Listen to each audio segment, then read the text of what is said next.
ਵਾਹਿਗੁਰੂ ਜੀ ਕਾ ਖਾਲਸਾ ਵਾਹਿਗੁਰੂ ਜੀ ਕੀ ਫਤਿਹ। TVT4 ਦੇ ਸਾਰੇ ਦਰਸ਼ਕ ਤੇ ਸਰੋਤੇ ਜਿਹੜੇ ਇਸ ਵਕਤ ਸਾਡੇ ਨਾਲ ਨਾਰਥ ਅਮਰੀਕਾ ਦੇ ਵਿੱਚੋਂ ਜੁੜੇ ਹੋਏ ਆ ਜਾਂ ਫਿਰ ਸੋਸ਼ਲ ਮੀਡੀਆ ਦੇ ਰਾਹੀਂ ਦੁਨੀਆ ਭਰ ਦੇ ਵਿੱਚ ਸਾਨੂੰ ਦੇਖ ਰਹੇ ਆ, ਉਹਨਾਂ ਸਾਰਿਆਂ ਦਾ ਮੈਂ ਅਮਰਵੀਰ ਸਿੰਘ ਅੱਜ ਇਸ ਪ੍ਰੋਗਰਾਮ ਦੇ ਵਿੱਚ ਤਹਿ ਦਿਲੋਂ ਸਵਾਗਤ ਕਰਦਾ। ਵਿਊਅਰਸ, ਜਿਵੇਂ ਕਿ ਅੱਜ ਹਫਤੇ ਦਾ ਅਖੀਰਲਾ ਦਿਨ ਹੈ ਤੇ ਇਸ ਅਖੀਰਲੇ ਦਿਨ ਪਿਛਲੇ ਬੀਤੇ ਹਫਤੇ ਦੀਆਂ ਜਿਹੜੀਆਂ ਸਾਰੀਆਂ ਡਿਵੈਲਪਮੈਂਟਸ ਹੈਗੀਆਂ ਨੇ ਉਹ ਕਿਵੇਂ ਸਾਨੂੰ ਸਾਊਥ ਏਸ਼ੀਆ ਦੀ ਧਰਤੀ ਤੇ ਹੋਵੇ ਜਾਂ ਇੱਥੇ ਬਾਹਰ ਬੈਠਿਆਂ ਜਿਹੜੀ ਸਾਡੀ ਕਮਿਊਨਿਟੀ ਹੈਗੀ ਹੈ, ਸਾਡਾ ਭਾਈਚਾਰਾ ਹੈਗਾ, ਉਹਨੂੰ ਕਿਵੇਂ ਉਹ ਪ੍ਰਭਾਵਿਤ ਕਰਦੀਆਂ ਨੇ, ਚੰਗੀਆਂ ਤੇ ਬੁਰੀਆਂ। ਉਸ ਦੇ ਉੱਤੇ ਅੱਜ ਅਸੀਂ ਵਿਚਾਰ ਚਰਚਾ ਕਰਾਂਗੇ, ਡਿਸਕਸ਼ਨ ਕਰਾਂਗੇ। ਇਸ ਅੱਜ ਸਪੈਸ਼ਲ ਜਿਹੜੀ ਇਹ ਪੈਨਲ ਡਿਸਕਸ਼ਨ ਹੈ, ਇਹਦੇ ਵਿੱਚ ਸਾਡੇ ਨਾਲ ਇਸ ਵਕਤ ਸਟੂਡੀਓ ਦੇ ਵਿੱਚ ਖਾਲਿਸਤਾਨ ਅਫੇਅਰ ਸੈਂਟਰ ਦੇ ਸੰਚਾਲਕ ਡਾਕਟਰ ਅਮਰਜੀਤ ਸਿੰਘ ਤੇ ਸੀਨੀਅਰ ਜਰਨਲਿਸਟ ਸਲੀਮ ਮਲਿਕ ਸਾਹਿਬ ਸਾਡੇ ਨਾਲ ਮੌਜੂਦ ਨੇ। ਸੋ ਆਓ ਇਹਨਾਂ ਨਾਲ ਮਿਲ ਕੇ ਇਸ ਹਫਤੇ ਦੀਆਂ ਜਿਹੜੀਆਂ ਅਹਿਮ ਘਟਨਾਵਾਂ ਨੇ ਉਹਦੇ ਤੇ ਵਿਚਾਰ ਚਰਚਾ ਕਰਦੇ ਹਾਂ। ਮਲਿਕ ਸਾਹਿਬ, ਤੁਹਾਡਾ ਸਵਾਗਤ ਹੈ ਜੀ। ਅਸਲਾਮ ਵਾਲੇਕੁਮ। ਵਾਲੇਕੁਮ ਸਲਾਮ। ਡਾਕਟਰ ਸਾਹਿਬ, ਤੁਹਾਡਾ ਵੀ ਬਹੁਤ ਬਹੁਤ ਸਵਾਗਤ ਹੈ। ਵਾਹਿਗੁਰੂ ਜੀ ਕਾ ਖਾਲਸਾ ਵਾਹਿਗੁਰੂ ਜੀ ਕੀ ਫਤਿਹ। ਡਾਕਟਰ ਸਾਹਿਬ, ਮੈਂ ਸ਼ੁਰੂਆਤ ਕਰਨੀ ਚਾਹੂੰਗਾ ਜਿਹੜੀ ਰੀਸੈਂਟ ਅੱਜ ਦੀ ਹੀ ਖਬਰ ਹੈ ਕਿ ਨਿਊਜ਼ੀਲੈਂਡ ਦੇ ਕ੍ਰਾਈਸਟਚਰਚ ਸ਼ਹਿਰ ਦੇ ਵਿੱਚ ਜਦੋਂ ਅਸੀਂ ਵਾਈਟ ਸੁਪਰੀਮੇਸੀ ਦੀ ਗੱਲ ਕਰਦੇ ਹਾਂ ਉਹਦੇ ਨਾਲ ਹੀ ਰਿਲੇਟਡ ਇੱਕ ਘਟਨਾ ਸਾਡੇ ਸਾਹਮਣੇ ਆਈ ਹੈ ਕਿ ਬੜੀ ਦੁਖਦਾਇਕ ਘਟਨਾ ਹੈਗੀ ਹੈ ਕਿ ਇੱਕ ਗਨਮੈਨ ਵੱਲੋਂ, ਬੰਦੂਕਧਾਰੀ ਵੱਲੋਂ ਅੰਨ੍ਹੇਵਾਹ ਜਿਹੜੀ ਗੋਲੀ ਹੈਗੀ ਹੈ ਦੋ ਮਸਜਿਦਾਂ ਦੇ ਵਿੱਚ ਜਾ ਕੇ ਚਲਾਈ ਗਈ ਹੈ। ਉਸ ਸੰਬੰਧੀ ਉਹਦੇ ਵਿੱਚ ਦਰਜਨਾਂ ਜਿਹੜੀਆਂ ਮੌਤਾਂ ਨੇ ਉਹ ਹੋਈਆਂ ਨੇ ਤੇ ਦਰਜਨਾਂ ਹੀ ਜਿਹੜੇ ਨੇ ਉਹ ਜ਼ਖਮੀ ਹੋਏ ਨੇ। ਉਸ ਸਿਲਸਿਲੇ ਦੇ ਵਿੱਚ ਨਿਊਜ਼ੀਲੈਂਡ ਪੁਲਿਸ ਵੱਲੋਂ ਜਿਹੜੀਆਂ ਗ੍ਰਿਫਤਾਰੀਆਂ ਨੇ ਉਹ ਵੀ ਕੀਤੀਆਂ ਗਈਆਂ ਨੇ। 3 ਜਿਹੜੇ ਬੰਦੇ ਹੈਗੇ ਆ ਤੇ ਇੱਕ ਔਰਤ ਨੂੰ ਗ੍ਰਿਫਤਾਰ ਕੀਤਾ ਗਿਆ। ਪਰ ਜਿੱਥੇ ਇਹ ਦੁਖਦਾਈ ਘਟਨਾ ਹੈਗੀ ਹੈ ਅੱਜ ਦੀ, ਉੱਥੇ ਉਹ ਆਸਟ੍ਰੇਲੀਆ ਦੇ ਪ੍ਰਧਾਨ ਮੰਤਰੀ ਹੋਣ, ਨਿਊਜ਼ੀਲੈਂਡ ਦੇ ਹੋਣ ਜਾਂ ਅਦਰਵਾਈਜ਼ ਜਦੋਂ ਅਸੀਂ ਵਰਲਡ ਕਮਿਊਨਿਟੀ ਦੀ ਗੱਲ ਕਰਦੇ ਹਾਂ ਉਹਨਾਂ ਨੇ ਇਹਨੂੰ ਕੰਡੈਮ ਕੀਤਾ। ਨਿਊਜ਼ੀਲੈਂਡ ਦੇ ਪ੍ਰਧਾਨ ਮੰਤਰੀ ਨੇ ਇਹਨੂੰ ਟੈਰਰਿਸਟ ਅਟੈਕ ਕਿਹਾ। ਸੋ ਪਰ ਇਹਦੇ ਬਿਹਾਈਂਡ ਜਿੱਥੇ ਅਸੀਂ ਗੱਲ ਕਰਦੇ ਹਾਂ, ਮੈਂ ਇਸ ਘਟਨਾ ਬਾਬਤ ਵੀ ਜਿਹੜੇ ਵੇਰਵੇ ਹੈਗੇ ਆ ਜਾਣਨਾ ਚਾਹੂੰਗਾ। But at the same time ਜਦੋਂ ਅਸੀਂ ਇਹਦੇ ਬਿਹਾਈਂਡ ਇੱਕ ਥਾਟ ਦੀ ਗੱਲ ਕਰਦੇ ਹਾਂ ਜਿਹੜੀ ਵਾਈਟ ਸੁਪਰੀਮੇਸੀ ਦੀ ਹੈ ਜਾਂ ਵੀ ਅਸੀਂ ਸੁਪੀਰੀਅਰ ਹੈਗੇ ਆ, ਮਾਈਗ੍ਰੇਸ਼ਨ ਦੇ ਖਿਲਾਫ ਹੋਵੇ, ਉਹ ਬਾਕੀ ਮੁਲਕਾਂ ਦੇ ਵਿੱਚ ਵੀ ਦੇਖਣ ਨੂੰ ਮਿਲਦੀ ਹੈ, ਉਸ ਬਾਬਤ ਵੀ ਤੁਹਾਡੇ ਵਿਚਾਰ ਜਾਣਨੇ ਚਾਹੂੰਗਾ। ਦੇਖੋ, ਸਭ ਤੋਂ ਪਹਿਲਾਂ ਤਾਂ ਇੱਕ ਬਹੁਤ ਹੀ ਸ਼ੌਕਿੰਗ ਦੁਖਦਾਈ ਘਟਨਾ ਹੈ।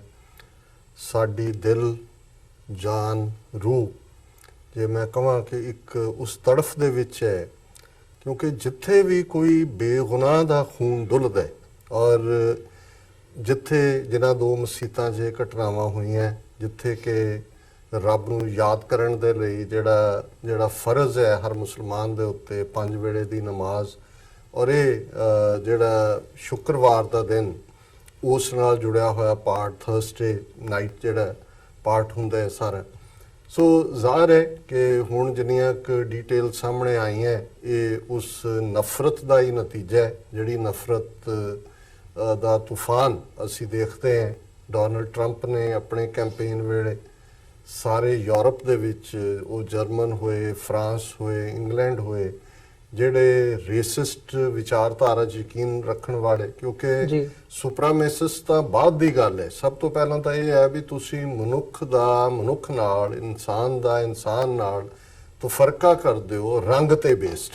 ਸੋ ਰੇਸ ਦਾ ਮਤਲਬ ਹੀ ਰੰਗ ਤੇ ਆਧਾਰਿਤ ਸੀ ਔਰ ਇਹੀ ਉਹ ਜਿਹੜੀ ਹੈ ਮਾਰੂ ਆਈਡੀਓਲੋਜੀ ਹੈ ਜਿਸ ਨੇ ਨਾਜ਼ੀਜ਼ਮ ਨੂੰ ਜਨਮ ਦਿੱਤਾ। ਬੇਸ਼ੱਕ ਅੱਜ ਜਦੋਂ ਨਾਜ਼ੀਆਂ ਦੇ ਦੌਰ ਦੇ ਵਿੱਚ ਮਾਰੇ ਗਏ ਲੋਕਾਂ ਦੀ ਗੱਲ ਹੁੰਦੀ ਹੈ ਔਰ ਹਿਟਲਰ ਉਸ ਦੇ ਲਈ ਜ਼ਾਹਰਾ ਤੌਰ ਦੇ ਉੱਤੇ ਇੱਕ ਲੀਡ ਫਿਗਰ ਹੈ, ਪਰ ਜੇ ਕੁੱਲ ਮਿਲਾ ਕੇ ਦੇਖੀਏ ਤੇ ਸਾਰੇ ਯੂਰਪ ਦੇ ਵਿੱਚ ਜਿੱਥੇ ਜਿੱਥੇ ਨਾਜ਼ੀ ਫੌਜਾਂ ਗਈਆਂ ਉਹਨਾਂ ਦੇ ਲੋਕਾਂ ਨੇ ਵੀ ਜਿਨ੍ਹਾਂ ਦੇ ਵਿੱਚ ਇਨਹੈਰੈਂਟ ਸੀ ਰੇਸਿਜ਼ਮ, ਜਿਹੜੇ ਯਹੂਦੀਆਂ ਨੂੰ ਪਸੰਦ ਨਹੀਂ ਸੀ ਕਰਦੇ, ਦੂਸਰੀਆਂ ਅਕਲੀਤਾਂ ਨੂੰ ਪਸੰਦ ਨਹੀਂ ਸੀ ਕਰਦੇ, ਉਹਨਾਂ ਨੇ ਅੱਗੇ ਹੋ ਕੇ ਜਿਹੜਾ ਉਸ ਨਸਲਕੁਸ਼ੀ ਦੇ ਵਿੱਚ ਦੂਜਿਆਂ ਨੂੰ ਮਾਰਨ ਦੇ ਵਿੱਚ ਹਿੱਸਾ ਲਿਆ ਸੀ।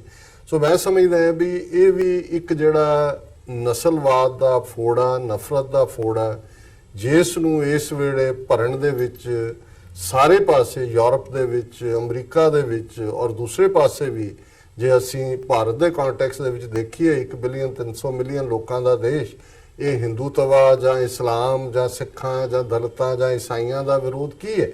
ਉੱਥੇ ਵੀ ਇਹੀ ਜਿਹੜੀ ਹਿੰਦੂਤਵਾ ਦੀ ਆਈਡੀਓਲੋਜੀ ਹੈ ਇਹ ਤਾਂ ਰਿਲੀਜਨ ਬੇਸਡ ਨਸਲਵਾਦ ਹੈ ਔਰ ਜਿਹੜਾ ਇਹ ਨਹੀਂ ਹੈ ਵੀ ਜੋ ਕਰਨ ਵਾਲਾ ਜੇ ਤੁਸੀਂ ਉਹਦੇ ਕੋਲ ਜੋ ਕੁਝ ਬਰਾਮਦ ਹੁੰਦਾ ਹੈ ਉਹ ਲਾਈਵ ਸ਼ੁੱਧ, ਔਰ ਤੁਸੀਂ ਦੇਖੋ ਕਿ ਕਿਸ ਹੱਦ ਤੱਕ ਇਹ ਦਿਲਵਦੀ ਦੀ ਗੱਲ ਹੈ ਕਿ ਉਹ ਕਿਲਿੰਗ ਕਰ ਰਿਹਾ ਹੈ, ਫੇਸਬੁੱਕ ਤੇ ਲਾਈਵ ਕਰ ਰਿਹਾ ਹੈ, 20-22 ਮਿੰਟ ਉਸ ਦਾ ਇਹ ਸਾਰਾ ਖੇਡ ਚੱਲਦਾ ਹੈ। ਔਰ ਕਿੱਥੇ ਹੈ ਇਹਨਾਂ ਦੀ ਐਫੀਸ਼ੀਐਂਸੀ ਸਾਰੇ ਸਿਸਟਮ ਦੀ। ਚੰਗੀ ਗੱਲ ਹੈ ਇਜ਼ਰਾਈਲ ਦੀ ਪ੍ਰਾਈਮ ਮਿਨਿਸਟਰ ਨੇ ਜਾਂ ਆਸਟ੍ਰੇਲੀਆ ਜਾਂ ਦੁਨੀਆ ਭਰ ਦੇ ਵਿੱਚ ਕੰਡੈਮਨੇਸ਼ਨ ਹੋਈ ਹੈ, ਪਰ ਤੁਸੀਂ ਦੂਸਰੇ ਪਾਸੇ ਦੇਖੋ ਜੀ ਆਸਟ੍ਰੇਲੀਆ ਦਾ ਇੱਕ ਸੈਨੇਟਰ ਇਹ ਕਹਿੰਦਾ ਹੈ ਕਿ ਜੀ ਇਹ ਜੋ ਹੋਇਆ ਇਹ ਜਿਹੜੀ ਇਮੀਗ੍ਰੇਸ਼ਨ ਪਾਲਿਸੀਜ਼ ਨੇ ਉਹਦੀ ਬਦੌਲਤ ਹੈ, ਔਰ ਜਿਹੜੇ ਇਹ ਅੱਤਵਾਦੀ ਆ ਜਾਂਦੇ ਨੇ ਇਮੀਗ੍ਰੇਸ਼ਨ ਇਹ ਵੀ ਉਸ ਦੇ ਉੱਤੇ ਫਿਊਲ ਪਾਣਾ ਹੀ ਹੈ ਜੋ ਕਿ ਘਟਨਾਕ੍ਰਮ ਹੈ। ਔਰ ਇਹੀ ਕੁਝ ਜੇ ਡੋਨਲਡ ਟਰੰਪ ਨੇ ਆਪਣੀ ਕੈਂਪੇਨ ਦੇ ਵੇਲੇ ਜੋ ਅਮਰੀਕਾ ਦੇ ਵਿੱਚ ਗਲਤ ਹੈ ਉਸ ਨੂੰ ਇਸਲਾਮ ਨੂੰ ਯਕੀਨ ਰੱਖਣ ਵਾਲੇ ਮੈਕਸੀਕੋ ਵਾਲੇ ਸਭ ਨੂੰ ਕ੍ਰਿਮੀਨਲ ਬਣਾਇਆ ਸੀ, ਸਾਰਾ ਇੱਕ ਜ਼ੀਨੋਫੋਬੀਆ ਕ੍ਰੀਏਟ ਕੀਤਾ ਸੀ, ਇਸਲਾਮੋਫੋਬੀਆ ਕ੍ਰੀਏਟ ਕੀਤਾ ਸੀ, ਉਹਦੀ ਤਰਜ਼ ਦੇ ਉੱਤੇ ਹੀ ਅਸੀਂ ਦੇਖਦੇ ਹਾਂ ਕਿ ਫਰਾਂਸ ਦੇ ਵਿੱਚ ਕਿੰਨੇ ਨੈਰੋ ਮਾਰਜਨ ਦੇ ਨਾਲ ਜਿਹੜਾ ਉਹ ਪ੍ਰੈਜ਼ੀਡੈਂਟ ਜਿਹੜਾ ਜਿੱਤਿਆ। ਅਦਰਵਾਈਜ਼ ਆਲਮੋਸਟ ਰੇਸਿਜ਼ਮ ਚ ਯਕੀਨ ਰੱਖਣ ਵਾਲੀਆਂ ਜਿਹੜੀਆਂ ਧਿਰਾਂ ਨੇ ਉਹ ਦੁਨੀਆ ਭਰ ਦੇ ਵਿੱਚ ਹਰ ਪਾਸੇ ਸਿਰ ਕੱਢ ਰਹੀਆਂ। ਔਰ ਇੰਡੀਆ ਦੇ ਵਿੱਚ ਅਸੀਂ ਦੇਖਦੇ ਹਾਂ ਕਿ 2014 ਦੀ ਵਿਕਟਰੀ ਤੋਂ ਬਾਅਦ ਆਲਰੇਡੀ ਉਹਨਾਂ ਨੇ ਗਰਾਊਂਡ ਸੈੱਟ ਕਰ ਦਿੱਤੀ ਹੈ ਕਿ ਉਹਨਾਂ ਨੇ ਕਿਵੇਂ ਗ੍ਰੈਬ ਕਰਨੀਆਂ ਨੇ 2019 ਦੀਆਂ ਪਾਰਲੀਮੈਂਟਰੀ ਇਲੈਕਸ਼ਨ। ਸੋ ਮੈਂ ਸਮਝਦਾ ਵੀ ਇਹ ਇੱਕ ਬਿਮਾਰੀ ਦਾ ਸਿੰਪਟਮ ਹੈ, ਇਹ ਬਿਮਾਰੀ। ਔਰ ਉਸ ਬੰਦੇ ਦਾ ਜਿਹੜਾ ਕਾਤਲ ਹੈ ਇਹ ਸਾਰਾ ਕਰਨ ਵਾਲਾ ਹੈ ਉਹ ਕਹਿੰਦਾ ਮੈਂ ਜਿਉਂਦਾ ਰਹਿਣਾ ਚਾਹੁੰਦਾ ਉਹ ਤਾਂ ਕਿ ਇੱਕ ਟੈਰਰ ਕ੍ਰੀਏਟਰ ਹੈ। ਫਿਰ ਉਹਦੇ ਜਿਹੜੇ ਆਈਡਲ ਨੇ ਜਿਹੜੇ ਉਹਨੇ ਬਣਾਏ ਹੋਏ ਆਈਕਨ ਨੇ ਉਹਨਾਂ ਦੇ ਵਿੱਚ ਟਰੰਪ ਵੀ ਹੈ, ਉਹਨਾਂ 'ਚ ਬੋਸਨੀਆ ਦੇ ਵਿੱਚ ਬੇਗੁਨਾਹ ਮੁਸਲਮਾਨਾਂ ਨੂੰ ਮਾਰਨ ਵਾਲੇ ਜਿਹੜੇ ਸਰਬ ਸੀ ਜਿਨ੍ਹਾਂ ਨੂੰ ਲੇਟਰ ਔਨ ਜਿਹੜਾ ਵਾਰ ਕ੍ਰਿਮੀਨਲ ਐਲਾਨਿਆ ਗਿਆ ਉਹਨਾਂ ਦੀਆਂ ਪਿਕਚਰਸ ਵੀ ਨੇ।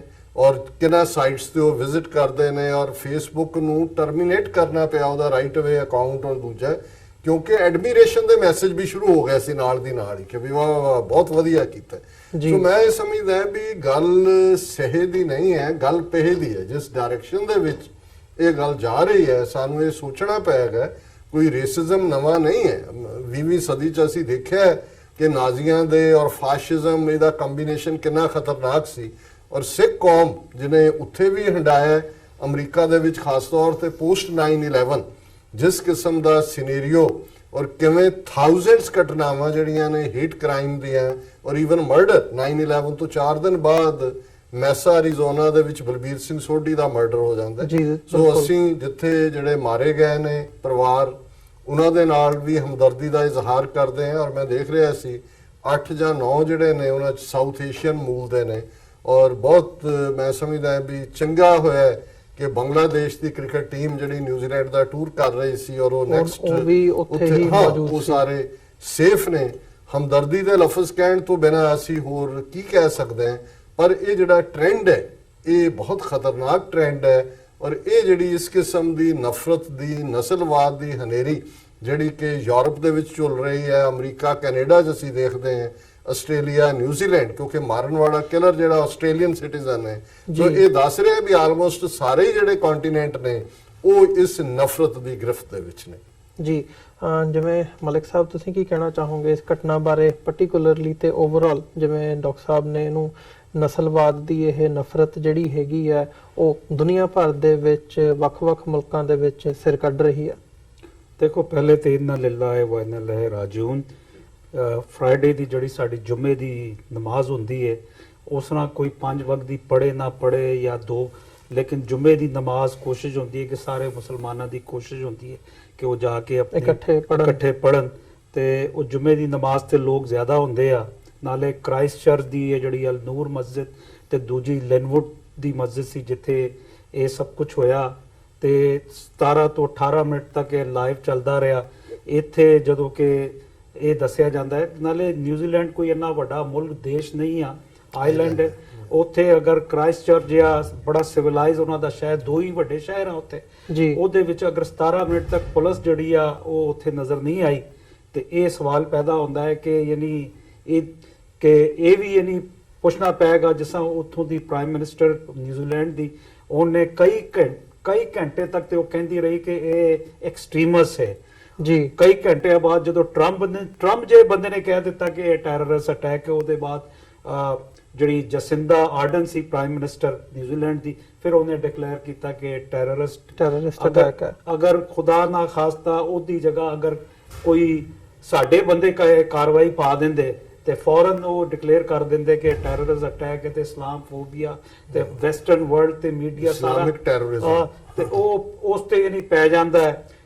ਇਹ ਜਿਹੜਾ ਜੋ ਕੁਝ ਉੱਥੇ ਹੋਇਆ ਹੈ, ਕਿਉਂਕਿ ਆਸਟ੍ਰੇਲੀਆ ਦੇ ਅੰਦਰ ਬੜੀ ਨਫ਼ਰਤ ਹੈ, ਅੱਜ ਦੀ ਨਹੀਂ ਆ, ਤੇ ਉਹ ਨਫ਼ਰਤ ਹਰ ਉਸ ਮਾਇਆ ਐਮੀਗ੍ਰੈਂਟਸ ਦੇ ਨਾਲ ਹੈ। ਸਾਡੇ ਲੋਕ ਗੁਰਬਤ ਦੇ ਖਿਲਾਫ, ਭੁੱਖ ਦੇ ਖਿਲਾਫ ਜਹਾਦ ਕਰਨ, ਸਟਰਗਲ ਕਰਨ, ਅਮਰੀਕਾ ਆ ਗਏ, ਕੈਨੇਡਾ ਆ ਗਏ, ਆਸਟ੍ਰੇਲੀਆ ਚਲੇ ਗਏ। ਅਗਰ ਮੈਂ ਪੰਜਾਬੀਆਂ ਦੀ ਗੱਲ ਕਰਾਂ, ਅਕਸਰ ਚੜ੍ਹਦੀ ਲੈਂਦੇ ਪੰਜਾਬ ਦੇ ਲੋਕ ਜਿਹੜੇ ਦੁਨੀਆ ਦੇ ਅੰਦਰ ਤੁਹਾਨੂੰ ਮਿਲਾਂਗੇ ਔਰ ਮਜ਼ਦੂਰੀ ਕਰਦੇ ਮਿਲਾਂਗੇ, 16 ਘੰਟੇ ਕੰਮ ਕਰਦੇ ਮਿਲਾਂਗੇ। ਲੇਕਿਨ ਆਸਟ੍ਰੇਲੀਆ ਦੇ ਅੰਦਰ ਜਿਹੜੀ ਇਹ ਨਫ਼ਰਤ ਹੈ, ਕੌਮ ਪ੍ਰਸਤੀ ਜਿਹੜੀ ਆ, ਉਹ ਅੱਜ ਤੋਂ ਨਹੀਂ ਆ, ਤੇ ਉਹਨੂੰ ਹਥਿਆਰ ਇਸ ਕਿਸਮ ਦੇ ਮਿਲੇ। ਫਿਰ ਹਥਿਆਰਾਂ ਤੇ ਜਿਹੜਾ ਉਹਨੇ ਸੌਦਾ ਲਾਇਆ ਹੋਇਆ ਹੈ ਕਿ ਵੈਲਕਮ ਟੂ ਦਾ ਹੈਲ ਨਿਊ ਨਾਜ਼ੀਜ਼, ਤੇ ਇਹ ਸਵਾਲ ਤੇ ਇਹ ਵੀ ਛੱਡਦਾ ਹੈ ਕਿ ਨਿਊਜ਼ੀਲੈਂਡ ਜਿਹਾ ਛੋਟਾ ਜਿਹਾ ਦੇਸ਼ ਜਿਹੜਾ ਹੈ, ਉਹਦੀ ਸਰਕਾਰ ਕੀ ਕਰ ਰਹੀ ਸੀ, ਉਹਦੀ ਪੁਲਿਸ ਕੀ ਕਰ ਰਹੀ ਸੀ, ਪਹਿਲੀ ਗੱਲ ਹੈ। ਦੂਸਰਾ ਇਹ ਹੈ ਕਿ ਇਹ ਚੀਜ਼ਾਂ ਹੁਣ ਫੈਸ਼ਨ ਬਣ ਗਈਆਂ। ਵਿਸਕੌਨਸਨ ਦੇ ਅੰਦਰ ਕਈ ਵਾਰੀਆਂ ਪਹਿਲੇ ਗੁਰਦੁਆਰੇ ਤੇ ਜਦੋਂ ਹਮਲਾ ਹੋਇਆ ਤੇ ਬੇਗੁਨਾਹ ਉੱਥੇ ਲੋਕ ਕਰ ਕੀ ਰਹੇ ਸੀ, ਉਹ ਰੱਬ ਨੂੰ ਯਾਦ ਕਰ ਰਹੇ ਸੀ। ਤੇ ਅਗਰ ਇਸ ਕਿਸਮ ਦੇ ਰਿਲੀਜੀਅਸ ਇੰਸਟੀਟਿਊਸ਼ਨਸ ਤੇ, ਚਾਹੇ ਉਹ ਕੋਈ ਵੀ ਹੈ, ਕਿਸੇ ਵੀ ਰਿਲੀਜਨ ਦਾ ਹੈ, ਔਰ ਖਾਸ ਤੌਰ ਤੇ ਇਹ ਜਿਹੜੇ ਸਿਵਲਾਈਜ਼ਡ ਵਰਲਡ ਆਪਣੇ ਆਪ ਨੂੰ ਕਹਿੰਦੀ ਹੈ ਦੇਸ਼, ਅਗਰ ਇੱਥੇ ਇਸ ਕਿਸਮ ਦਾ ਰੁਝਾਨ ਵੱਧਦਾ ਜਾਏਗਾ ਤੇ ਫਿਰ ਬੀਇੰਗ ਏ ਮਾਈਨੋਰਿਟੀ ਸਾਨੂੰ ਵੇਖਣਾ ਪਏਗਾ ਸਾਡੇ ਗੁਰਦੁਆਰਿਆਂ ਦੇ ਅੰਦਰ, ਮਸਾਜਿਦ ਦੇ ਅੰਦਰ, ਜਾਂ ਦੂਜੇ ਜਿਹੜੇ ਛੋਟੇ ਗਿਣਤੀ ਦੇ ਲੋਕ ਆ ਜਿਹੜੇ ਅਫਰੀਕਾ ਤੋਂ ਆਏ, ਚਾਹੇ ਉਹ ਕ੍ਰਿਸਚਨ ਆ ਜਾਂ ਜੋ ਵੀ ਹੈ, ਉਹਨਾਂ ਨੂੰ ਆਪਣੀ ਸਿਕਿਉਰਿਟੀ ਲਾਣੀ ਪੈਗੀ। ਕਿਉਂਕਿ ਸਾਡੇ ਲੋਕਾਂ ਕੋਲ ਅਸੀਂ ਇੱਕ ਮਸਜਿਦ ਬਣਾ ਲੈਂਦੇ ਆ, ਗੁਰਦੁਆਰੇ ਬਣਾ ਲੈਂਦੇ ਆ, ਉੱਥੇ ਇੱਕ ਕਮੇਟੀ ਬਣ ਜਾਂਦੀ ਆ, ਇੱਕ ਪ੍ਰਧਾਨ ਬਣ ਜਾਂਦਾ ਹੈ, ਖਜ਼ਾਨਚੀ ਬਣ ਜਾਂਦੇ, ਉਹਦੇ ਬਾਅਦ ਉਹ ਜਨਤਾ ਦੇ ਪੈਸਿਆਂ ਤੋਂ ਇੰਸਟੀਟਿਊਸ਼ਨ ਬਣਦੇ ਆ, ਮਸਜਿਦਾਂ ਬਣਦੀਆਂ, ਉਹਦੇ ਬਾਅਦ ਜਦੋਂ ਬਣ ਜਾਂਦੀਆਂ ਤੇ ਉਹ ਗੱਲੇ ਤੇ ਡੋਨੇਸ਼ਨ ਬਾਕਸ ਤੇ ਕਬਜ਼ੇ ਕਰ ਲੈਂਦੇ। ਇਸ ਦੇ ਇਲਾਵਾ ਉਹ ਕੁਝ ਬਾਹਰ ਨਿਕਲ ਕੇ ਕਮਿਊਨਿਟੀ ਵਾਸਤੇ ਨਹੀਂ ਕਰਦੇ। ਇਹ ਫੇਲੀਅਰ ਜਿਹੜੀ New Zealand the Muslim community of New Zealand ਹੈ, ਉਹਨਾਂ ਦੇ ਬਿਆਨਾਤ ਦੇਖੇ। ਲੇਕਿਨ ਮੈਂ ਸਮਝਦਾ ਕਿ ਇਹ ਫੈਸ਼ਨ ਜਿਹਨੂੰ ਟਰੰਪ ਦੀ ਜਿੱਤ ਦੇ ਬਾਅਦ ਇੱਕ ਆਈਡੀਓਲੋਜੀ ਬਣਾ ਦਿੱਤਾ ਗਿਆ ਹੈ ਕਿ ਘੱਟ ਗਿਣਤੀ ਵਾਲੇ ਜਾਂ ਮੁਸਲਮਾਨ ਜਾਂ ਸਿੱਖ ਜਾਂ ਇਹਨਾਂ ਕੋਲੋਂ ਨਫ਼ਰਤ, ਯਾਨੀ ਔਰ ਇਹ तमाम ਨਫ਼ਰਤ ਦਾ ਮਟੀਰੀਅਲ ਹੁਣ ਗੂਗਲ ਦੇ ਅੰਦਰ ਅਵੇਲੇਬਲ ਹੈ। ਤੇ ਇੱਥੇ ਜਿਹੜੇ ਵੀਡੀਓ ਗੇਮ ਜਿਹੜੇ ਬੱਚੇ 7-8 ਸਾਲ ਦੀ ਉਮਰ ਦੇ ਬੱਚੇ ਸ਼ੁਰੂ ਕਰਦੇ ਆ, ਤੇ ਜਦੋਂ 2009 ਦੇ ਅੰਦਰ, ਮੈਂ ਡਾਕਟਰ ਸਾਹਿਬ ਦੀ ਗੱਲ ਨੂੰ ਵਧਾ ਰਿਹਾ, ਜਦੋਂ ਪਾਕਿਸਤਾਨ ਦੇ ਅੰਦਰ ਲਾਹੌਰ ਦੇ ਅੰਦਰ ਸ੍ਰੀਲੰਕਾ ਦੀ ਟੀਮ ਤੇ ਹਮਲਾ ਹੋਇਆ, ਉਹਦੇ ਬਾਅਦ ਇੰਟਰਨੈਸ਼ਨਲ ਵਰਲਡ ਤੇ ਭਾਰਤ ਨੇ ਇਸ ਕਿਸਮ ਦਾ ਪ੍ਰੋਪੇਗੈਂਡਾ ਕੀਤਾ ਕਿ ਪਾਕਿਸਤਾਨ ਦੇ ਅੰਦਰ ਅੱਜ 11 ਸਾਲ ਹੋ ਗਏ ਕੋਈ ਟੀਮ ਪਾਕਿਸਤਾਨ ਦੇ ਅੰਦਰ ਆ ਕੇ ਨਹੀਂ ਖੇਡਦੀ। ਮਾੜੀ ਮੋਟੀ ਹੁਣ ਪਿੱਛੇ ਜ਼ਿੰਬਾਬਵੇ ਆਈ ਸੀ, ਜਾਂ ਹੁਣ ਇਹ PSL ਸ਼ੁਰੂ ਹੋਇਆ ਤੇ ਪਹਿਲੀ ਵਾਰੀ ਇਹ ਮੈਚਸ ਉੱਥੇ ਹੋਏ ਆ, ਤੇ ਇਹ ਪ੍ਰੋਪੇਗੈਂਡਾ ਕੀਤਾ ਗਿਆ ਕਿ ਆਇਆ ਸਵਾਲ ਇਹ ਦਰਸ਼ਕਾਂ ਨੂੰ ਅਸੀਂ ਦਿੰਦੇ ਆ। ਨਿਊਜ਼ੀਲੈਂਡ ਤੇ ਵੀ ਉਹੀ ਅਟੈਕ ਹੋਇਆ। ਅਗਰ ਬੰਗਾਲ ਦੇ ਕ੍ਰਿਕਟਰ ਲੱਕੀ ਆ ਬੰਗਲਾਦੇਸ਼ ਦੇ ਜਿਹੜੇ ਬਚ ਗਏ ਆ, ਲੇਕਿਨ ਸਵਾਲ ਇਹ ਪੈਦਾ ਹੁੰਦਾ ਹੈ ਕਿ ਉਹੀ ਚੀਜ਼ 2009 ਦੇ ਅੰਦਰ ਪਾਕਿਸਤਾਨ ਦੇ ਅੰਦਰ ਹੋਈ ਸੀ ਤੇ ਕੋਈ ਵਰਲਡ ਦੀ ਟੀਮ ਪਾਕਿਸਤਾਨ ਨਹੀਂ ਆਂਦੀ, ਅੱਜ ਨਿਊਜ਼ੀਲੈਂਡ ਦੇ ਅੰਦਰ ਹੋਈ ਹੈ। ਤੇ ICC ਕੀ ਇਦਾਂ ਦੀ ਕੋਈ ਕਾਰਵਾਈ ਕਰੇਗੀ ਕਿ ਉੱਥੇ ਵੀ ਇੰਟਰਨੈਸ਼ਨਲ ਜਿਹੜੀ ਟੀਮਾਂ ਉੱਥੇ ਯਾਨੀ ਬੈਂਡ ਕੀਤੀਆਂ ਜਾਂ ਤੁਸੀਂ ਦੋਹਰੇ ਜਿਹੜੇ ਮਾਪਦੰਡ ਹੈਗੇ ਆ ਵੀ ਡਿਫਰੈਂਟ ਪਰਸਪੈਕਟਿਵ ਦੇਖਦੇ ਹੋ ਵੀ ਜਦੋਂ ਘੱਟ ਗਿਣਤੀਆਂ ਦੇ ਹਵਾਲੇ ਨਾਲ ਕੋਈ ਇਦਾਂ ਦਾ ਕਦਮ ਚੁੱਕਿਆ ਜਾਂਦਾ ਤੇ ਉਹਨੂੰ ਡਿਫਰੈਂਟ ਨਿਗਾਹ ਤੋਂ ਦੇਖਿਆ ਜਾਂਦਾ, ਤੇ ਜਦੋਂ ਵਾਈਟ ਸੁਪਰੀਮੇਸੀ ਦੀ ਗੱਲ ਆਉਂਦੀ ਹੈ ਜਾਂ ਵੱਡ ਗਿਣਤੀ ਦੀ ਗੱਲ ਆਉਂਦੀ ਹੈ, ਜੇ ਸਾਊਥ ਏਸ਼ੀਅਨ ਕੰਟੈਕਸਟ ਦੇ ਵਿੱਚ ਗੱਲ ਕਰਨੀ ਹੋਵੇ ਤਾਂ ਉਹਨੂੰ ਡੀਲ ਕਰਨ ਦਾ ਤਰੀਕਾ ਡਿਫਰੈਂਟ ਹੁੰਦਾ। ਦੇਖੋ ਨਾ, ਤੇ 30 ਸਾਲ ਪਹਿਲੇ KKK ਕਿੰਨੀ ਮਸ਼ਹੂਰ ਸੀ ਅਮਰੀਕਾ ਦੇ ਅੰਦਰ, ਤੇ ਅੱਜ ਵੀ ਉਹਦੇ ਫਾਲੋਅਰਸ ਆ ਜੋ ਯਾਨੀ ਇੱਥੇ ਘੱਟ ਗਿਣਤੀਆਂ ਦੇ ਨਾਲ ਬਾਜ਼ ਵੇਲੇ ਜ਼ਿਆਦਤੀ ਹੋਈ ਹੈ। 9/11 ਦੇ ਬਾਅਦ ਸਭ ਤੋਂ ਜ਼ਿਆਦਾ ਯਾਨੀ ਮੁਸਲਮਾਨ ਜਿਹੜੇ ਸੀ ਇੱਥੇ ਨਫ਼ਰਤ ਦਾ ਨਿਸ਼ਾਨ ਬਣੇ, ਬਲਕਿ ਉਸ ਨਫ਼ਰਤ ਤੋਂ ਉਹਨਾਂ ਨੇ ਇਹ ਨਹੀਂ ਦੇਖਿਆ ਕਿ ਇਹ ਜਿਹੜੀ ਪੱਗ ਹੈ ਇੱਕ ਪੰਜਾਬੀ ਦੀ ਸ਼ਾਨ ਹੈ, ਚਾਹੇ ਮੁਸਲਮਾਨ ਹੈ ਜਾਂ ਸਿੱਖ ਹੈ। ਉਹਨਾਂ ਨੇ ਇਹ ਨਹੀਂ ਦੇਖਿਆ ਕਿ ਇਹ ਪੱਗ ਵਾਲਾ ਮੁਸਲਮਾਨ ਹੈ ਜਾਂ ਗੁਰੂ ਗ੍ਰੰਥ ਸਾਹਿਬ ਨੂੰ ਦਾ ਮੰਨਣ ਵਾਲਾ ਹੈ। ਉਹਨਾਂ ਨੇ ਜ਼ਿਆਦਤੀਆਂ ਸ਼ੁਰੂ ਕਰ ਦਿੱਤੀਆਂ। ਛੋਟੇ ਜਿਹੜੇ ਇਲਾਕੇ ਹੁੰਦੇ ਆ ਨਿਊਯਾਰਕ ਸ਼ਹਿਰ ਨੂੰ ਛੱਡ ਕੇ, ਉੱਥੇ ਜ਼ਿਆਦਾ, ਕਿਉਂਕਿ ਵਾਈਟ ਆਈਡੀਓਲੋਜੀ ਜਿਹੜੀ ਆ ਹੁਣ ਨੌਜਵਾਨ ਨਸਲ ਦੇ ਅੰਦਰ ਇੱਕ ਜ਼ਹਿਰ ਦੀ ਤਰ੍ਹਾਂ ਫੈਲਾਈ ਜਾ ਰਹੀ ਹੈ। ਤੇ ਮੈਂ ਸਮਝਦਾ ਕਿ ਸਾਨੂੰ ਇੱਥੇ ਆਪਣੇ ਗੁਰਦੁਆਰੇ ਤੇ ਮਸਾਜਿਦ ਦੇ ਅੰਦਰ ਸਿਕਿਉਰਿਟੀ ਲਿਆਣੀ ਪੈਗੀ। ਉਹ ਜਿਹੜੇ ਪ੍ਰਧਾਨ ਬਣ ਕੇ ਮਸਜਿਦਾਂ ਦੇ ਅੰਦਰ ਕਬਜ਼ਾ ਕਰਕੇ ਬੈਠੇ ਆ, ਉਹਨਾਂ ਨੂੰ ਨਾ ਅੰਗਰੇਜ਼ੀ ਆਉਂਦੀ ਹੈ, ਨਾ ਉਹ ਮਸਾਜਿਦ ਤੋਂ ਬਾਹਰ ਨਿਕਲਦੇ ਕਿ ਇੱਕ ਆਮ ਪਾਕਿਸਤਾਨੀ ਦੀ ਮਜਬੂਰੀ ਕੀ ਹੈ। ਉਹਨਾਂ ਨੇ ਬਸ ਆਪਣੀ ਦਿਹਾੜੀਆਂ ਲਾਈਆਂ ਹੋਈਆਂ ਤੇ ਉਹ ਆਪਣਾ ਇਸਲਾਮ ਜਿਹੜਾ ਹੈ ਉਹ ਸਿਰਫ ਮਸਜਿਦ ਦੀ ਚਾਰ ਦੀਵਾਰੀ ਦੇ ਅੰਦਰ ਹੀ ਮਹਿਫੂਜ਼ ਸਮਝਦੀ ਹੈ। ਲੇਕਿਨ ਅੱਜ ਵਕਤ ਆ ਗਿਆ ਕਿ ਉਹਨਾਂ ਨੂੰ ਇਹ ਨੋਸ਼ਾ ਦੀਵਾਰ ਪੜ੍ਹਨਾ ਪਏਗਾ। ਜੀ ਬਿਲਕੁਲ। ਡਾਕਟਰ ਸਾਹਿਬ, ਜਿਵੇਂ ਮਲਕ ਸਾਹਿਬ ਨੇ ਗੱਲ ਕੀਤੀ ਹੈ, ਜੇ ਆਪਣੀ ਸਿਕਿਉਰਿਟੀ ਦੀ ਗੱਲ ਕਰਨੀ ਹੋਵੇ ਤੇ ਗੱਲ ਕਰੀਏ ਕਿ ਜਿਵੇਂ ਵਿਸਕੌਨਸਨ ਦੀ ਘਟਨਾ ਹੋਈ ਹੈ ਓਕ ਕ੍ਰੀਕ ਦੇ ਵਿੱਚ, ਉਹ ਤੋਂ ਬਾਅਦ ਵੀ ਗੱਲ ਉੱਠੀ ਵੀ ਗੁਰਦੁਆਰਿਆਂ ਦੇ ਵਿੱਚ ਮਸਜਿਦਾਂ ਦੇ ਵਿੱਚ ਆਪਣੀ ਸਿਕਿਉਰਿਟੀ ਲਾਉਣੀ ਚਾਹੀਦੀ ਹੈ। ਮੈਂ ਟੈਕਸਸ ਗਈ ਸੀ ਪਿਛਲੇ ਦਿਨਾਂ ਦੇ ਵਿੱਚ, ਉੱਥੇ ਕਜ਼ਨ ਹੈਗੇ ਆ, ਉਹਨਾਂ ਨੇ ਉਹ ਆਪਣੇ ਤੌਰ ਤੇ ਉਹਨਾਂ ਨੇ ਗੁਰਦੁਆਰੇ ਦੇ ਵਿੱਚ ਪ੍ਰਬੰਧ ਕੀਤਾ ਹੋਇਆ। 3-4 ਬੰਦੇ ਜਿਹੜੇ ਜਦੋਂ ਵੀ ਗੈਦਰਿੰਗ ਹੁੰਦੀ ਹੈ ਗੁਰਦੁਆਰਾ ਸਾਹਿਬ ਦੇ ਵਿੱਚ, ਉਹਨਾਂ ਦੀ ਡਿਊਟੀ ਹੁੰਦੀ ਹੈ ਕਿ ਉਹਨਾਂ ਕੋਲ ਹਥਿਆਰ ਵੀ ਹੈਗੇ ਆ ਤੇ ਉਹਨਾਂ ਨੇ ਮਤਲਬ ਬਾਹਰ ਰਾਖੀ ਰੱਖਣੀ ਹੈ, ਨਿਗਾਹ ਰੱਖਣੀ ਹੈ। ਸੋ ਇਦਾਂ ਦਾ ਕੋਈ ਜਿਹੜਾ ਪ੍ਰੋਟੋਕਾਲ ਹੈਗਾ ਆਪਣੇ ਤੌਰ ਤੇ ਹਰ ਇੱਕ ਗੁਰਦੁਆਰੇ ਦੇ ਵਿੱਚ, ਹਰ ਇੱਕ ਮਸਜਿਦ ਦੇ ਵਿੱਚ ਸਾਨੂੰ ਸੈੱਟ ਕਰਨਾ ਚਾਹੀਦਾ। ਦੇਖੋ, ਇਹ ਲੜਾਈ ਇੱਕ ਫਰੰਟ ਦੇ ਉੱਤੇ ਲੜੀ ਜਾਣ ਵਾਲੀ ਨਹੀਂ ਹੈ। ਮੈਂ ਸਮਝਦਾ ਵੀ ਇਹ ਜਿਹੜੀ ਨਫ਼ਰਤ ਦੀ ਅੱਗ ਹੈ, race based, religion based, ideology based, ਕਿਉਂਕਿ ਜਿਵੇਂ ਜ਼ਿਕਰ ਓਕ ਕ੍ਰੀਕ ਦਾ, ਵਿਸਕੌਨਸਨ, ਕਿਵੇਂ ਗੁਰਦੁਆਰਾ ਸਾਹਿਬ 'ਚ 6 ਸਿੱਖ ਜਿਹੜੇ ਨੇ ਇੱਕ ਇਸੇ ਕਿਸਮ ਦੀ ਵਿਚਾਰਧਾਰਾ ਵਾਲੇ ਗੋਰੇ ਨੇ, ਜਿਹੜਾ ਫੌਜੀ ਸੀ ਪਰ ਉਹ ਜਿਹੜਾ ਇਸ ਰੇਸਿਜ਼ਮ 'ਚ ਯਕੀਨ ਰੱਖਦਾ ਸੀ, ਉਸ ਨੇ ਉਹਨਾਂ ਨੂੰ ਮਾਰਿਆ ਸੀ। ਫਿਰ ਅਸੀਂ ਦੇਖਦੇ ਹਾਂ ਕਿ ਪਿਟਸਬਰਗ ਦੇ ਵਿੱਚ ਸਿਨਾਗੋਗ ਦੇ ਵਿੱਚ ਜਿਹੜਾ ਯਹੂਦੀਆਂ ਦੇ ਉੱਤੇ ਅਟੈਕ ਹੋਇਆ। ਸਾਡੇ ਇੱਥੇ ਨੇੜੇ ਨਾਰਥ ਕੈਰੋਲਾਈਨਾ 'ਚ ਕਾਲਿਆਂ ਦੇ ਚਰਚ ਦੇ ਵਿੱਚ ਜਿਹੜਾ ਉਹ ਮਾਰੇ ਗਏ। ਮਸੀਤਾਂ ਦੇ ਉੱਤੇ ਹਮਲੇ ਤਾਂ ਆਮ ਜਿਹੀ ਗੱਲ ਹੋ ਗਈ ਹੈ, ਜਿਸ ਕਿਸਮ ਦਾ ਇਸਲਾਮੋਫੋਬੀਆ ਇਹਨਾਂ ਨੇ ਬਣਾਇਆ ਹੋਇਆ। ਸੋ ਦੇਖਣ ਵਾਲੀ ਗੱਲ ਇਹ ਹੈ, ਮੈਨੂੰ ਯਾਦ ਹੈ ਕੁਝ ਸਾਲ ਪਹਿਲਾਂ ਇੱਕ ਸਿੱਖ ਨੌਜਵਾਨ ਜਿਹੜਾ ਹੰਗਰ ਸਟ੍ਰਾਈਕ ਤੇ ਸੀ ਇੱਥੇ ਫੈਡਰਲ ਜੇਲ੍ਹ 'ਚ, ਕਿ ਵੀ ਮੈਨੂੰ ਜਿਹੜਾ ਹੈ ਉਹ ਪੱਗ ਬੰਨ੍ਹ ਕੇ ਜੇਲ੍ਹ 'ਚ ਰਹਿਣ ਦੀ ਆਗਿਆ ਹੋਏ, ਮੇਰੇ ਧਾਰਮਿਕ ਸਕ੍ਰਿਪਚਰ ਮੈਨੂੰ ਦਿੱਤੇ ਜਾਣ, ਮੇਰਾ ਕੜਾ ਲਵਾਇਆ ਹੋਇਆ ਦੂਜਾ। ਤੇ ਉਹਦਾ ਕੇਸ ਇੱਕ ਜੂਇਸ਼ ਪ੍ਰੋ ਬੋਨੋ ਜਿਹੜੇ ਕੰਮ ਕਰਦੇ ਸੀ ਉਸ ਫਰਮ ਨੂੰ ਨੇ ਲਿਆ, ਯੂਨਾਈਟਿਡ ਸਿੱਖਸ ਉਹਨੂੰ ਹੈਂਡਲ ਕਰ ਰਿਹਾ ਸੀ। ਤੇ ਮੈਂ ਉਹ ਜਿਹੜੇ ਉਹਨਾਂ ਦੇ ਪ੍ਰੋ ਬੋਨੋ ਟੀਮ ਦੇ ਯਹੂਦੀ ਜਿਹੜੇ ਕਿ ਬਿਲਕੁਲ ਪ੍ਰੈਕਟਿਸਿੰਗ ਯਹੂਦੀ, ਸਿਰ ਦੇ ਉੱਤੇ ਉਹਨਾਂ ਦੇ ਯਾਮੂਕਾ ਔਰ ਬਿਲਕੁਲ ਜਿਵੇਂ ਕਾਲੇ ਪਹਿਰਾਵੇ ਵਾਲੇ, ਉਹ ਉਹਨਾਂ ਦੀ ਟੀਮ ਸੀ। ਬਹੁਤ ਵੱਡਾ ਉਹਨਾਂ ਦਾ ਗਰੁੱਪ ਹੈ ਅਮਰੀਕਾ ਭਰ 'ਚ। ਤੇ ਉਹਨਾਂ ਦੇ ਨਾਲ ਅਸੀਂ ਉਹਨਾਂ ਨੂੰ ਮਿਲਣ ਗਏ, ਸਿੱਖ ਨੌਜਵਾਨ ਨੂੰ, ਸ਼ਾਇਦ ਗੁਰਪ੍ਰੀਤ ਸਿੰਘ ਨਾਂ ਸੀ। ਸੋ ਉਹ ਉਹਨਾਂ ਨੂੰ ਪ੍ਰੋ ਬੋਨੋ ਹਾਇਰ ਕਰਨ ਤੋਂ ਪਹਿਲਾਂ ਉਹਦੀ ਅਪਰੂਵਲ ਚਾਹੀਦੀ ਸੀ ਗੁਰਪ੍ਰੀਤ ਸਿੰਘ ਦੀ।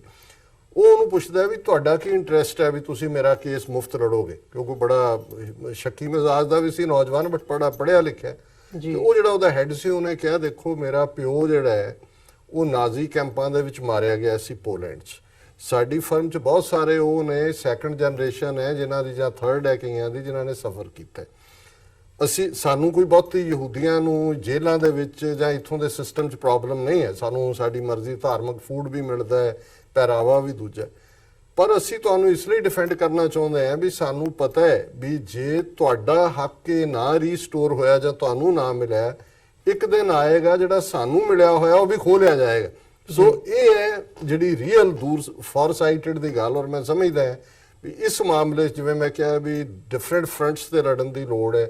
ਉੱਥੇ ਸਾਨੂੰ ਉਹ ਯਹੂਦੀ ਹੋਣ, ਮੁਸਲਮਾਨ ਨੇ, ਸਿੱਖ ਨੇ, ਈਸਾਈ ਨੇ ਔਰ ਲਿਬਰਲ ਲੋਕ ਨੇ, ਇਹ ਕਹਿਣਾ ਵੀ ਸਾਰੇ ਹੀ ਮਾੜੇ ਨੇ, ਗੋਰੇ ਨਹੀਂ। ਅਲਟੀਮੇਟਲੀ ਸਿਵਲ ਲਿਬਰਟੀ ਮੂਵਮੈਂਟ ਇੱਥੇ ਬੇਸ਼ੱਕ ਮਾਰਟਨ ਲੂਥਰ ਕਿੰਗ ਜਾਂ ਮੈਲਕਮ ਐਕਸ ਉਸ ਦੀਆਂ ਵੱਡੀਆਂ ਫਿਗਰਸ ਨੇ, ਪਰ ਸਾਰੀ ਜੂਇਸ਼ ਪ੍ਰੈਸ, ਸਾਰੇ ਯਹੂਦੀ ਉਹਨਾਂ ਨੇ ਫੁੱਲੀ ਸਪੋਰਟ ਕੀਤਾ ਸੀ। ਔਰ ਇਸੇ ਤਰ੍ਹਾਂ ਦੂਸਰੀਆਂ ਜਿਹੜੀਆਂ ਬਹੁਤ ਸਾਰੀਆਂ ਕ੍ਰਿਸਚੀਅਨਸ ਦੀਆਂ ਡੀਨੋਮੀਨੇਸ਼ਨਸ ਨੇ, ਉਹ ਹਮੇਸ਼ਾ ਹੀ ਜਿਹੜਾ ਉਹ ਇਸ ਨਫ਼ਰਤ ਫਰੀ ਸੰਸਾਰ 'ਚ ਯਕੀਨ ਰੱਖਦੀਆਂ।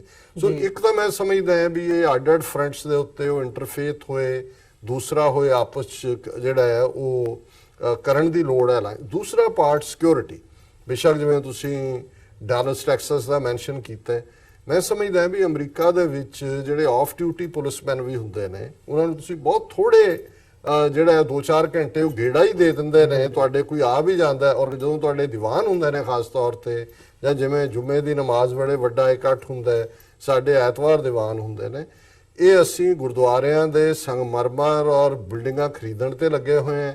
ਅਸੀਂ ਜਦੋਂ ਹੁੰਦਾ ਹੈ ਕਿਸੇ ਹੋਰ ਨਾਲ ਹੁੰਦਾ ਹੈ ਸਾਨੂੰ ਲੱਗਦਾ ਵੀ ਸਾਡੇ ਨਾਲ ਨਹੀਂ ਹੋਣਾ। ਇਹ ਕਾਪੀਕੈਟ ਕ੍ਰਾਈਮ ਹੁੰਦੇ ਨੇ। ਇਹ ਜਿਹੜਾ ਰੇਸਿਜ਼ਮ ਹੈ ਇਹਨਾਂ ਦਾ ਇੱਕ ਆਪਣਾ, ਇਹ ਜਿਹੜੇ ਜਿਵੇਂ ਇਹਨਾਂ ਨੇ ਮਲਕ ਸਾਹਿਬ ਨੇ ਕੂਕਲੈਕਸ ਕਲੈਨ ਦੀ ਗੱਲ ਕੀਤੀ, ਇਹ ਸਾਰੇ ਗਰੁੱਪਾਂ ਦਾ ਇੱਕ ਬੜਾ ਵੱਡਾ ਨੈਟਵਰਕ ਹੈ। ਔਰ ਮੈਨੂੰ ਕਈ ਵਾਰੀ ਹੈਰਾਨੀ ਹੁੰਦੀ ਹੈ ਵੀ ਇਹ ਫੇਸਬੁੱਕ ਹੋਏ, ਟਵਿੱਟਰ ਹੋਏ, ਇੰਸਟਾਗ੍ਰਾਮ ਹੋਏ ਜਾਂ YouTube ਹੋਣ, ਇਹ ਜੇ ਅਸੀਂ ਕੋਈ ਆਪਣੀ ਆਜ਼ਾਦੀ ਦੀ ਗੱਲ ਤੋਰਦੇ ਆਂ ਤੇ ਇੰਡੀਅਨ ਆਬਜੈਕਟ ਕਰ ਦਿੰਦੇ ਨੇ ਜਾਂ ਦੂਜਾ ਅਕਾਊਂਟ ਬੰਦ ਕੀਤੇ ਹੁੰਦੇ ਨੇ। ਹੁਣ 22 ਮਿੰਟ ਜਾਂ 19 ਮਿੰਟ ਉਹਦੀ ਵੀਡੀਓ ਵੀ ਚੱਲਦੀ ਰਹੀ, ਉਸ ਤੋਂ ਪਹਿਲਾਂ ਉਹਦਾ ਅਕਾਊਂਟ ਹੈ, ਇਸ ਕਿਸਮ ਦੇ ਲੋਕਾਂ ਨੇ ਅਪਲੋਡ ਕੀਤਾ। ਇਹਨਾਂ ਦੀਆਂ ਸਰਵੇਲੈਂਸ ਟੀਮਾਂ ਕਿੱਥੇ ਨੇ? ਜਦੋਂ ਕਿ ਉਹਨੇ ਆਪਣੇ ਅਕਾਊਂਟ ਦੇ ਅੰਦਰ ਇੱਕ ਦਿਨ ਪਹਿਲੇ ਲਿਖਿਆ ਸੀ ਮੈਂ ਕਰਨ ਜਾ ਰਿਹਾ। ਸੋ ਇਹਦਾ ਮਤਲਬ ਇਹ ਹੈ ਵੀ ਕੀ ਇਹ ਸਿਰਫ ਜਿਹੜੀਆਂ ਓਪਰੈਸਡ ਮਾਈਨੋਰਿਟੀਜ਼ ਜਾਂ ਓਪਰੈਸਡ ਕੌਮਾਂ ਜਿਹੜੀਆਂ ਆਪਣੀ ਆਜ਼ਾਦੀ, ਉਹਨਾਂ ਦੇ ਲਈ ਇਹ ਜ਼ਾਲਮ ਜਿਹੜੇ ਮੁਲਕ ਨੇ ਉਹਨਾਂ ਨੇ ਉਹਨਾਂ ਦੇ ਉੱਤੇ ਗਾਰਡ ਬਿਠਾਏ ਹੋਏ ਨੇ। ਸੋ ਮੈਂ ਇਹ ਸਮਝਦਾ ਵੀ ਸਾਨੂੰ ਇਸ ਗੱਲ ਨੂੰ, ਔਰ ਇਹਨਾਂ ਮੁਲਕਾਂ ਦੇ ਵਿੱਚ ਵੀ ਆਉਣ ਵਾਲੇ ਦਿਨ ਚੰਗੇ ਨਹੀਂ ਨੇ ਜਿਸ ਕਿਸਮ ਦਾ ਮਾਹੌਲ ਸਾਰਾ ਸਿਰਜਿਆ ਜਾ ਰਿਹਾ। ਸੋ ਸਾਨੂੰ ਆਪਣੇ ਗੁਰਦੁਆਰਿਆਂ, ਮਸੀਤਾਂ ਜਾਂ ਹੋਰ ਵੀ ਘੱਟ ਗਿਣਤੀਆਂ ਦੇ ਜਿਹੜੇ ਅਦਾਰੇ ਨੇ ਜਿੱਥੇ ਵੀ ਲੋਕ ਇਕੱਠੇ ਹੁੰਦੇ ਨੇ ਉੱਥੇ ਫੁੱਲ ਟਾਈਮ ਸਿਕਿਉਰਿਟੀ, ਬਾਕੀ ਖਰਚੇ ਘਟਾਓ, ਲੰਗਰ ਘੱਟ ਕਰ ਦਿਓ, ਕੋਈ ਹੋਰ ਘੱਟ ਕਰ ਦਿਓ ਜੇ ਉਸ ਖਰਚੇ 'ਚ ਤੁਹਾਡਾ ਨਹੀਂ ਹੁੰਦਾ।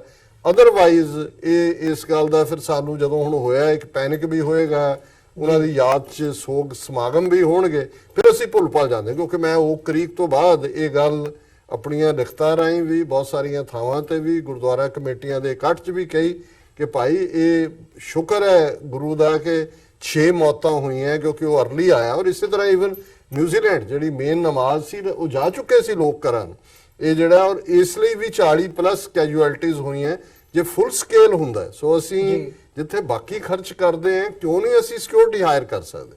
ਜੀ ਬਿਲਕੁਲ, ਜਿਹੜੇ ਦਰਸ਼ਕ ਸਾਡੇ ਨਾਲ ਜੁੜੇ ਹੋਏ ਨੇ, ਮੈਂ ਉਮੀਦ ਕਰਦਾ ਕਿ ਅਸੀਂ ਕੁਝ ਜੇ ਇੰਪਲੀਮੈਂਟ ਕਰ ਸਕਦੇ ਹਾਂ ਜਿੱਥੇ ਜਿੱਥੇ ਵੀ ਬੈਠੇ ਹਾਂ।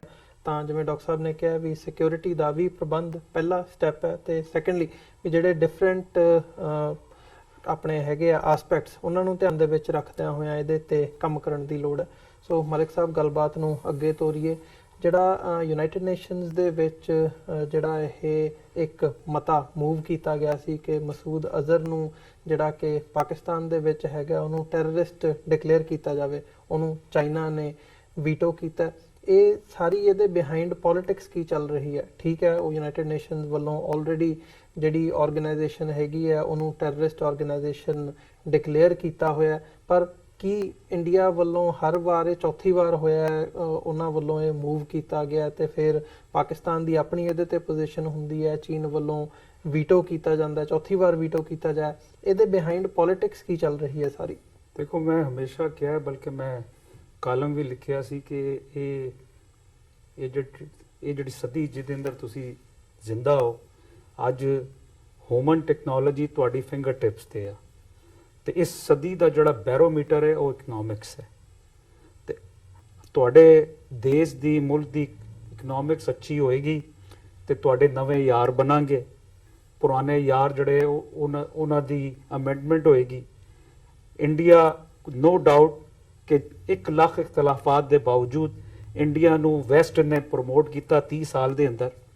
ਉਹ ਗਿੜਾ ਪਾਣਾ ਚਾਹੁੰਦੇ ਸੀ ਚਾਈਨਾ ਦੇ ਖਿਲਾਫ ਜੀ, ਔਰ ਅਮਰੀਕਾ ਜਿਹੜਾ ਚੁੱਕੇ ਵੈਸਟ ਨੂੰ ਇਸ ਵੇਲੇ ਲੀਡ ਕਰ ਰਿਹਾ ਹੈ, ਉੱਦਾਂ ਤੇ ਸੈਕੰਡ ਵਰਲਡ ਵਾਰ ਤੋਂ ਹੀ ਲੀਡ ਕਰ ਰਿਹਾ ਹੈ, ਲੇਕਿਨ ਜਦੋਂ ਯੂਰਪੀਅਨ ਯੂਨੀਅਨ ਬਣੀ ਤੇ ਅਮਰੀਕਾ ਨੂੰ ਆਪਣੇ ਮਫਾਦਾਤ ਦਾ ਖਤਰਾ ਪਿਆ ਤੇ ਅਮਰੀਕਾ ਨੇ ਚੁੱਕੇ ਇੱਥੋਂ ਦੀ ਇਕਨੋਮੀ ਜਿਹੜੀ ਆ, ਅਸੀਂ ਜਿੰਨਾ ਵੀ ਕਹੀਏ ਕਿ ਇਹ 3-4 ਟ੍ਰਿਲੀਅਨ ਡਾਲਰ ਚਾਈਨਾ ਦੇ ਇਹਨਾਂ ਨੇ ਦੇਣੇ ਆ ਟੈਰਿਫ ਦੇ ਜਾਂ ਡੈਫਿਸਿਟ ਦੇ, ਉਹਦੇ ਬਾਵਜੂਦ ਕਿਉਂਕਿ ਅਮਰੀਕਾ ਦੁਨੀਆ ਨੂੰ ਰਨ ਕਰ ਰਿਹਾ ਹੈ, ਕੱਲਾ ਸੁਪਰ ਪਾਵਰ ਹੈ।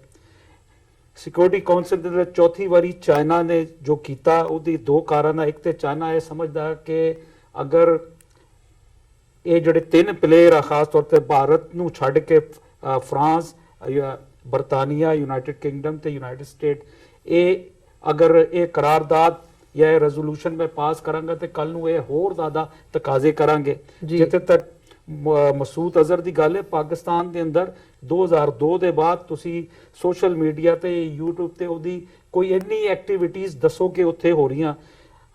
ਜਦੋਂ ਤੁਸੀਂ ਇਹ ਕੰਦਾਰ 에ਅਰਪੋਰਟ ਤੇ ਵਾਪਸ ਕੀਤਾ ਹੈ, ਤੁਹਾਡੇ ਕੋਲ ਸੀ, ਇੰਡੀਅਨ ਸਰਕਾਰ ਕੋਲ ਸੀ ਕਿ ਸੁਣਿਆ ਉੱਥੇ ਅਜੀਤ ਡੋਵਲ ਦਾ ਜਾਂ ਕੋਈ ਮਿਨਿਸਟਰ ਸੀ ਬੀਜੇਪੀ ਦਾ, ਉਹਦੇ ਕੋਈ ਰਿਸ਼ਤੇਦਾਰ ਜਾਂ ਕੁੜੀ ਉਸ ਜਹਾਜ਼ ਦੇ ਅੰਦਰ ਸੀ ਤੇ ਉਸ ਵੇਲੇ ਤੁਸੀਂ ਉਹਨੂੰ ਤੋਂ ਵਾਪਸ ਕਰ ਦਿੱਤਾ ਸੀ।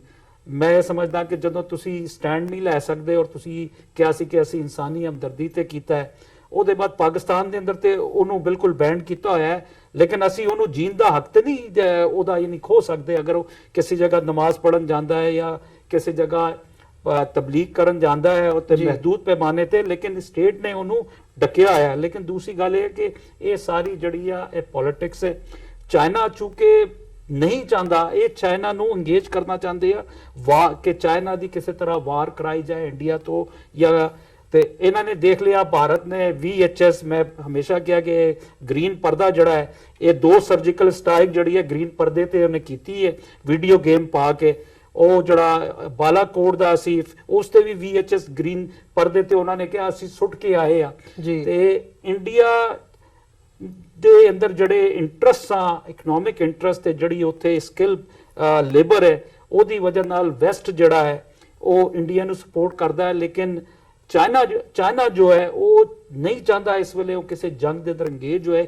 ਉਹ ਇਹ ਜਿਹੜਾ ਵੀਟੋ ਚਾਈਨਾ ਕਰਦਾ ਹੈ ਉਹਦੀ ਸਿਰਫ ਇਹ ਵਜ੍ਹਾ ਹੈ ਕਿ ਅਗਰ ਚਾਈਨਾ ਇਹਨੂੰ ਵੀਟੋ ਨਹੀਂ ਕਰੇਗਾ, ਬੇਸ਼ੱਕ ਉਹ ਪਾਕਿਸਤਾਨ ਦਾ ਸਾਥੀ ਹੈ, ਲੇਕਿਨ ਇਸ ਵੇਲੇ ਉਹਦਾ ਆਪਣਾ ਇੰਟਰਸਟ ਜਿਹੜਾ ਹੈ ਉਹ ਇਹ ਦੱਸਦਾ ਨਹੀਂ। ਤੇ ਹੋਰ ਚਾਈਨਾ ਦੇ ਅੰਦਰ ਵੀ ਬਹੁਤ ਸਾਰੇ ਘੱਟ ਗਿਣਤੀ ਦੇ ਲੋਕ ਆ ਜਿੱਥੇ ਯਾਨੀ ਬਾਜ਼ ਵੇਲੇ ਜ਼ਿਆਦਤੀ ਹੁੰਦੀ ਹੈ, ਲੇਕਿਨ ਇਹ ਜਿਹੜਾ ਇੰਟਰਨੈਸ਼ਨਲ ਸਿਨੈਰੀਓ ਬਣਿਆ ਹੈ ਇਸ ਤੇ ਚਾਈਨਾ ਨੂੰ ਦਬਾਉਣ ਵਾਸਤੇ ਸਾਰੀ ਕਾਰਵਾਈ ਪਾਈ ਜਾਂਦੀ ਹੈ। ਕਿਉਂਕਿ ਇੰਡੀਆ ਨੇ ਕੋਸ਼ਿਸ਼ ਕਰਕੇ ਵੇਖ ਲਈ ਕਿ ਸਿਕਿਉਰਿਟੀ ਕਾਉਂਸਲ ਦਾ ਉਹ ਵੀ ਵੀਟੋ ਪਾਵਰ, ਉਹਨੇ ਬੜੀ ਕੋਸ਼ਿਸ਼ ਕੀਤੀ, ਉਹਦੇ ਵਿੱਚ ਵੈਸਟ ਦੇ 2-3 ਮੁਲਕਾਂ ਦੀ ਵੀ ਆਸ਼ੀਰਵਾਦ ਹਾਸਲ ਸੀ, ਲੇਕਿਨ ਨਹੀਂ ਹੋ ਸਕਿਆ। ਲੇਕਿਨ ਇਸ ਵੇਲੇ ਇੰਡੀਆ ਜਿਹੜਾ ਹੈ ਉਹ ਇਲੈਕਸ਼ਨ ਦੇ ਤਰਫ ਜਾ ਰਿਹਾ ਹੈ ਤੇ ਜਿੱਥੇ ਇਹ ਖਾਸ ਤੌਰ ਤੇ ਭਾਜਪਾ ਸਰਕਾਰ ਹੈ, ਇਹਨੇ ਜੋ ਨਫ਼ਰਤ ਸਿਰਫ ਇੰਡੀਆ ਦੇ ਅੰਦਰ ਕੀਤੀ ਹੈ ਬਲਕਿ ਪੂਰੀ ਦੁਨੀਆ ਦੇ ਅੰਦਰ ਇਹ ਦੱਸਿਆ ਹੈ ਕਿ ਜਿਹੜਾ ਸਾਊਥ ਏਸ਼ੀਆ ਦਾ ਖਿੱਤਾ ਹੈ ਉੱਥੇ ਅਸੀਂ ਉਹਦੇ ਪਹਿਰੇਦਾਰ ਬਣ ਸਕਦੇ ਆ, ਕਿ ਇਹੀ ਵਜ੍ਹਾ ਹੈ ਕਿ ਚਾਈਨਾ ਨੂੰ ਪਤਾ ਹੈ, ਇਸੇ ਕਰਕੇ ਚਾਈਨਾ ਜਿਹੜਾ ਹੈ ਨਾ ਉਹਨੂੰ ਵੀਟੋ ਕਰਦਾ। ਜੀ ਡਾਕਟਰ ਸਾਹਿਬ, ਤੁਸੀਂ ਕੁਝ ਐਡ ਕਰਨਾ ਚਾਹੋਗੇ ਇਹਦੇ ਜਿਹੜੀ ਬਿਹਾਈਂਡ ਪੋਲਿਟਿਕਸ ਹੈਗੀ ਹੈ ਇਹ ਸਾਰੀ ਗੇਮ ਦੇ ਵੀ ਡਿਕਲੇਅਰ ਹੋਣ ਦੇ ਬਾਵਜੂਦ ਵੀ ਇਹ ਕਿਉਂ, ਇਹ ਪਾਣੀ ਚ ਮਧਾਣੀ ਜੀ ਕਿਉਂ ਪਾਈ ਹੋਈ ਹੈ, ਰੇੜਕਾ ਕੀ ਹੈ ਐਗਜ਼ੈਕਟਲੀ? ਦੇਖੋ, ਜਿਵੇਂ ਮਲਕ ਸਾਹਿਬ ਨੇ ਕਿਹਾ ਹੈ ਵੀ ਇਸ ਦੇ ਉੱਤੇ ਜੈਸ਼ੇ ਮੁਹੰਮਦ ਦੇ ਉੱਤੇ ਤਾਂ 2002 ਤੋਂ ਪਾਕਿਸਤਾਨ 'ਚ ਪਾਬੰਦੀ ਹੈ, ਉੱਥੇ ਕੋਈ ਐਕਟੀਵਿਟੀ ਨਹੀਂ ਹੈ। ਦੂਸਰਾ, ਈਵਨ ਇਸ ਨੂੰ ਖੁਦ ਅਜੀਤ ਡੋਵਰ ਉਦੋਂ ਇੰਟੈਲੀਜੈਂਸ ਬਿਊਰੋ ਦਾ ਚੀਫ ਸੀ 1999 'ਚ, ਜਦੋਂ ਕਿ ਕੰਧਾਰ ਜਿਸ ਨੂੰ ਹਾਈਜੈਕਿੰਗ ਕਹਿੰਦੇ ਨੇ, ਵੈਸੇ ਜਹਾਜ਼ ਕਾਠਮੰਡੂ ਤੋਂ ਦਿੱਲੀ ਜਾ ਰਿਹਾ ਸੀ, ਪਹਿਲਾਂ ਅੰਮ੍ਰਿਤਸਰ ਏਅਰਪੋਰਟ ਤੇ ਉਤਰਿਆ, ਫਿਰ ਲਾਹੌਰ ਉਤਰਿਆ, ਫਿਰ ਦੁਬਈ ਉਤਰਿਆ, ਫਾਈਨਲੀ ਕੰਧਾਰ ਉਦੋਂ ਤਾਲਿਬਾਨ ਦੇ ਕੰਟਰੋਲ 'ਚ ਸੀ। ਇਹਨਾਂ ਨੇ ਨੈਗੋਸ਼ੀਏਸ਼ਨ ਕੀਤੀ। ਜਸਵੰਤ ਸਿੰਘ ਜਿਹੜਾ ਫੋਰਨ ਮਿਨਿਸਟਰ ਸੀ ਉਸ ਵੇਲੇ ਵਾਜਪਾਈ ਦਾ ਔਰ ਅਡਵਾਨੀ ਹੋਮ ਮਿਨਿਸਟਰ ਸੀ, ਜਸਵੰਤ ਸਿੰਘ ਖੁਦ ਆਪਣੇ ਜਹਾਜ਼ 'ਚ ਇਹਨੂੰ ਵੀ ਜਿਹੜਾ ਔਰ 2 ਹੋਰ ਜਿਹੜਾ ਉਹਨਾਂ ਨੂੰ ਲੈ ਕੇ ਗਿਆ, ਹੈਂਡਓਵਰ ਕੀਤੇ। ਔਰ ਉਸ ਤੋਂ ਬਾਅਦ ਅਜੀਤ ਡੋਵਲ ਦੇ ਆਪਣੇ ਇੰਟਰਵਿਊ ਨੇ ਕਿ ਵੀ ਉਹਨੂੰ ਮਸੂਦ ਅਜ਼ਹਰ ਨੂੰ ਕੁਝ ਨਹੀਂ ਆਉਂਦਾ, ਉਹਨੂੰ ਕੋਈ ਐਕਸਪਲੋਸਿਵ ਡਿਵਾਈਸ ਵੀ ਪੁੱਟ ਕਰਨੀ ਨਹੀਂ ਆਉਂਦੀ, ਉਹ ਨਿਸ਼ਾਨਚੀ ਵੀ ਨਹੀਂ ਹੈ, ਹਾਰਮਲੈਸ ਹੈ। ਸੋ ਜ਼ਾਹਰ ਹੈ ਕਿ ਵੀ ਜੇ ਹੁਣ ਪਾਕਿਸਤਾਨ ਦੇ ਵਿੱਚ ਉਹ ਆ ਹੀ ਗਿਆ, ਹੁਣ ਪਾਕਿਸਤਾਨ ਕੋਈ ਨਾਜ਼ੀ ਸਟੇਟ ਤਾਂ ਨਹੀਂ ਹੈ, ਉਹਨਾਂ ਦੀਆਂ ਆਪਣੀਆਂ ਕੋਰਟਸ ਨੇ। ਜੇ ਕਿਸੇ ਬੰਦੇ ਦੇ ਖਿਲਾਫ ਕੋਈ ਚਾਰਜ ਵੀ ਹੁੰਦਾ ਹੈ, ਜੇ ਉਹਨੂੰ ਲਾ ਕੇ ਉਹ ਅੰਦਰ ਦੇ ਵੀ ਦੇਣ, ਅਦਾਲਤਾਂ ਛੱਡ ਦਿੰਦੀਆਂ ਨੇ, ਕਿਉਂਕਿ ਜਦੋਂ ਤੱਕ ਕੋਈ ਕੰਕਰੀਟ ਸਬੂਤ ਨਹੀਂ ਹੁੰਦਾ। ਪ੍ਰੋਬਲਮ ਇਹ ਹੈ, ਜਿਵੇਂ ਮੈਂ ਅਕਸਰ ਇਹ ਕਿਹਾ ਵੀ ਪ੍ਰੋਬਲਮ ਇੰਡੀਆ ਦੀ ਨਹੀਂ ਹੈ, ਦੁਸ਼ਮਣ ਬਾਤ ਕਰੇ ਅਨਹੋਣੀ। ਉਹਨਾਂ ਨੇ ਜਿਹੜਾ ਹਵਾਈ ਸਪੇਸ 'ਚ ਅਨਹੋਣੀ ਕਰਨੀ ਚਾਹੀ, ਜੁੱਤੀਆਂ ਖਾਧੀਆਂ। ਉਹਨਾਂ ਨੇ ਪ੍ਰਾਪੇਗੰਡੇ 'ਚ ਅਨਹੋਣੀ ਕਰਨੀ ਚਾਹੀ, ਉਹ ਸੈਟੇਲਾਈਟ ਇਮੇਜਿੰਗ ਦੂਜੇ ਤੀਜੀ ਆ ਗਈ, ਬਾਲਾਕੋਟ ਵਾਲਾ ਫਰਾਡ ਨਿਕਲ ਆਇਆ। ਫਿਰ ਉਹਨਾਂ ਨੇ ਕਿਹਾ ਵੀ ਇਹ ਦੋਨੋਂ ਥਾਂ ਤੇ ਤਾਂ ਡਿਫੀਟ ਹੋਈ ਹੈ, ਹੁਣ ਤੁਸੀਂ ਡਿਪਲੋਮੈਟਿਕ ਵਿਕਟਰੀ ਲਓ। ਉਹ ਚੌਥੀ ਵਾਰ ਪਿਛਲੇ 10 ਸਾਲ ਦੇ ਵਿੱਚ ਇਸ ਨੂੰ ਲਿਆਏ ਨੇ, ਕਿਉਂਕਿ ਉਹਨਾਂ ਨੂੰ ਇਸ ਵਾਰੀ ਇਹ ਭੁਲੇਖਾ ਲੱਗਾ, ਕਿਉਂਕਿ ਇੱਕ ਪਾਰਟ ਜਿਹੜਾ ਮੈਂ ਸਮਝਦਾ ਵੀ ਚੀਨ ਦਾ ਜ਼ਰੂਰ ਕਮਜ਼ੋਰ ਹੈ, ਕਿ ਜਦੋਂ ਹਮਲੇ ਤੋਂ ਬਾਅਦ ਇੱਕਦਮ UN ਸਿਕਿਉਰਿਟੀ ਕਾਉਂਸਲ ਦੀ ਜਿਹੜੀ ਸਟੇਟਮੈਂਟ ਆਈ, ਜਿਹਦੇ ਚਾਈਨਾ ਦੇ ਵੀ ਸਿਗਨੇਚਰ ਸੀ, ਉਹਦੇ 'ਚ ਦੋਨਾਂ ਦੇਸ਼ਾਂ ਨੂੰ ਰਿਸਟ੍ਰੇਨ ਰੱਖਣ ਲਈ ਕਿਹਾ ਗਿਆ ਸੀ। ਔਰ ਉਹਦੇ 'ਚ ਚਾਈਨਾ ਨੇ ਕੋਈ ਆਊਟਰਾਈਟ ਕੰਡੈਮ ਨਹੀਂ ਕੀਤਾ ਕਿ ਇੰਡੀਆ ਨੇ ਪਾਕਿਸਤਾਨ ਦਾ 에ਅਰ ਸਪੇਸ ਵਾਇਓਲੇਟ ਕੀਤਾ ਔਰ ਇਟਸ ਐਨ ਐਕਟ ਆਫ ਵਾਰ।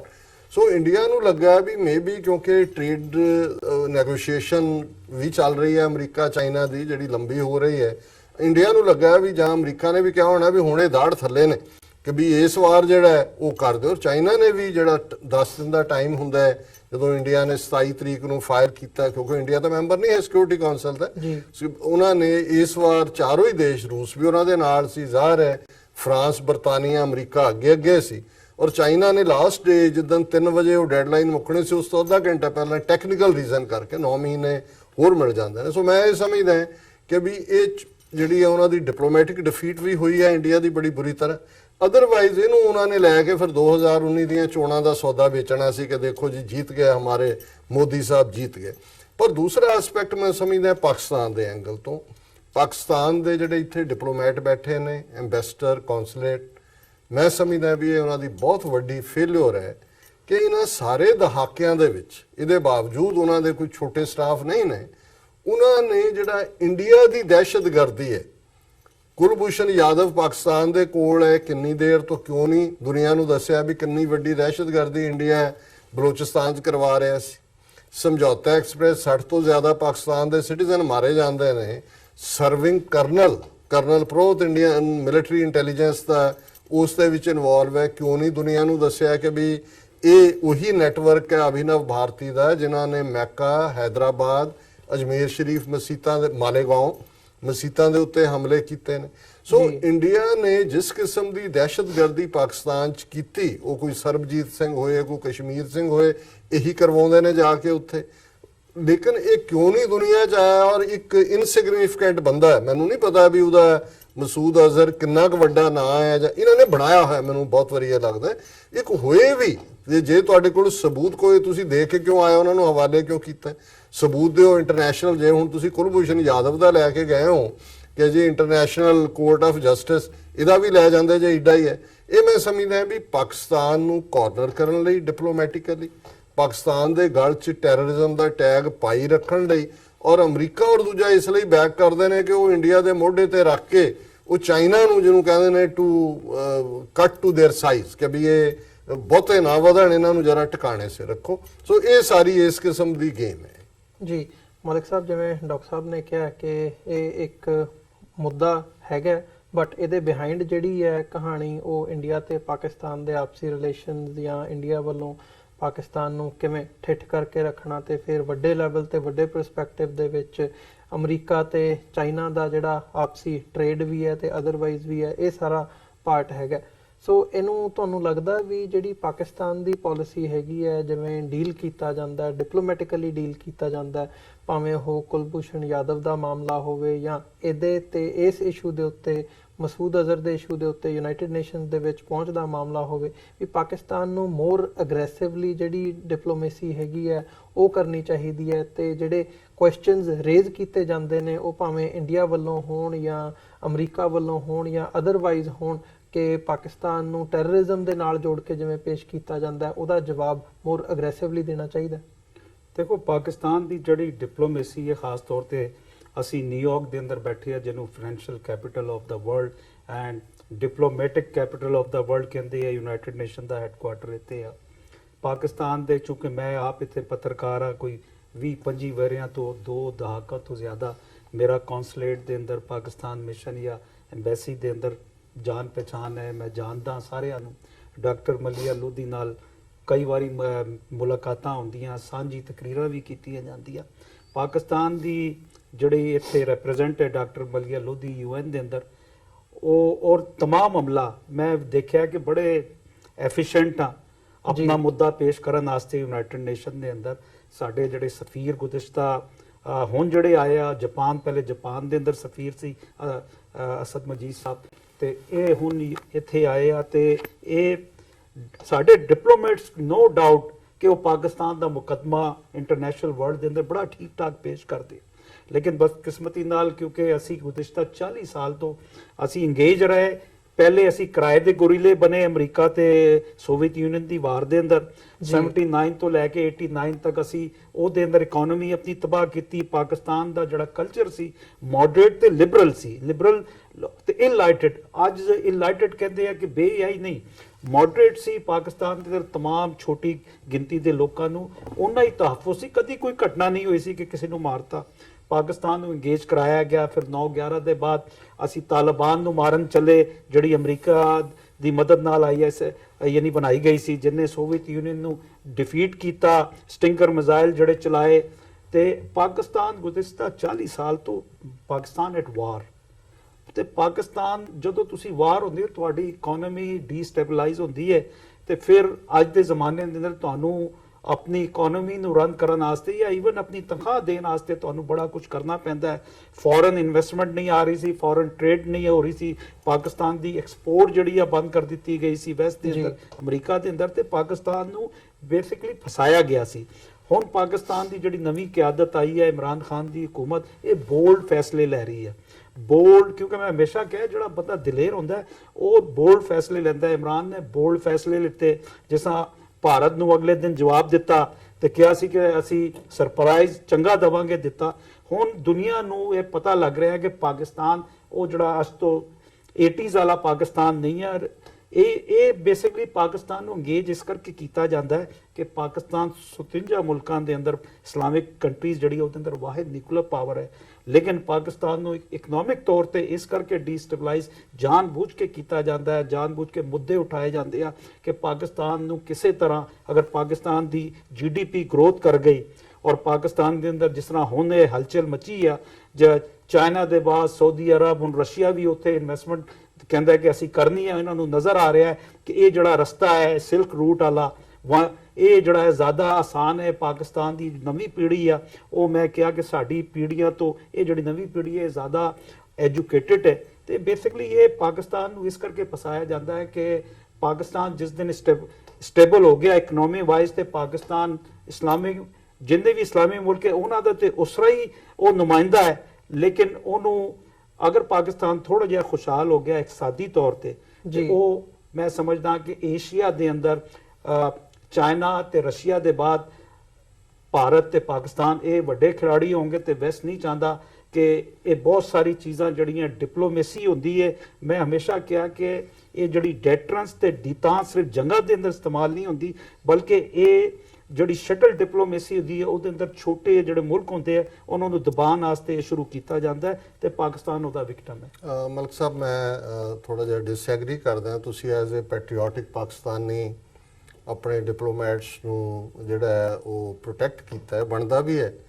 ਪਰ ਮੈਂ ਇਹ ਸਮਝਦਾ ਵੀ ਜਿੰਨਾ ਕੁ ਮੈਂ ਇੱਕ ਪਾਕਿਸਤਾਨ ਦਾ ਦੋਸਤ ਹੋਣ ਦੇ ਨਾਤੇ ਜਾਂ ਭਵਿੱਖ ਦਾ ਸਾਡਾ ਹਮਸਾਇਆ ਮੁਲਕ ਦੇ ਨਾਤੇ ਮੈਂ ਦੇਖਦਾ, ਮੈਨੂੰ ਇਹ ਲੱਗਦਾ ਹੈ ਵੀ ਇਸ ਫਰੰਟ ਦੇ ਉੱਤੇ ਪਾਕਿਸਤਾਨ ਦੀ ਜਿਹੜੀ ਪਹੁੰਚ ਹੈ ਪਿਛਲੇ ਕਈ ਦਹਾਕਿਆਂ ਤੋਂ ਹੀ ਉਹ ਡਿਫੈਂਸਿਵ ਹੈ।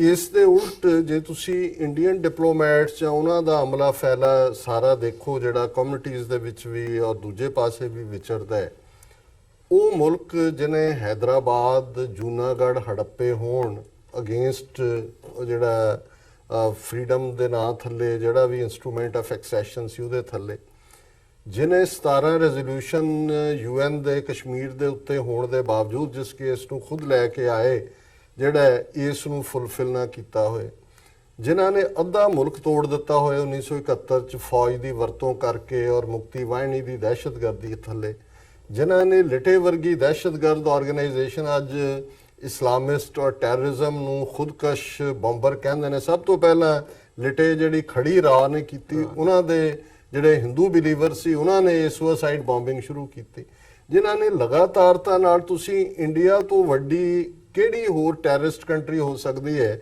ਜਿੱਥੇ RSS ਦਾ ਜਿਹੜਾ ਕਾਡਰ ਹੈ ਉਹ ਕਿਸ ਹੱਦ ਤੱਕ ਔਰ ਦੁਨੀਆ ਦੀ ਸਭ ਤੋਂ ਵੱਡੀ ਹੋ।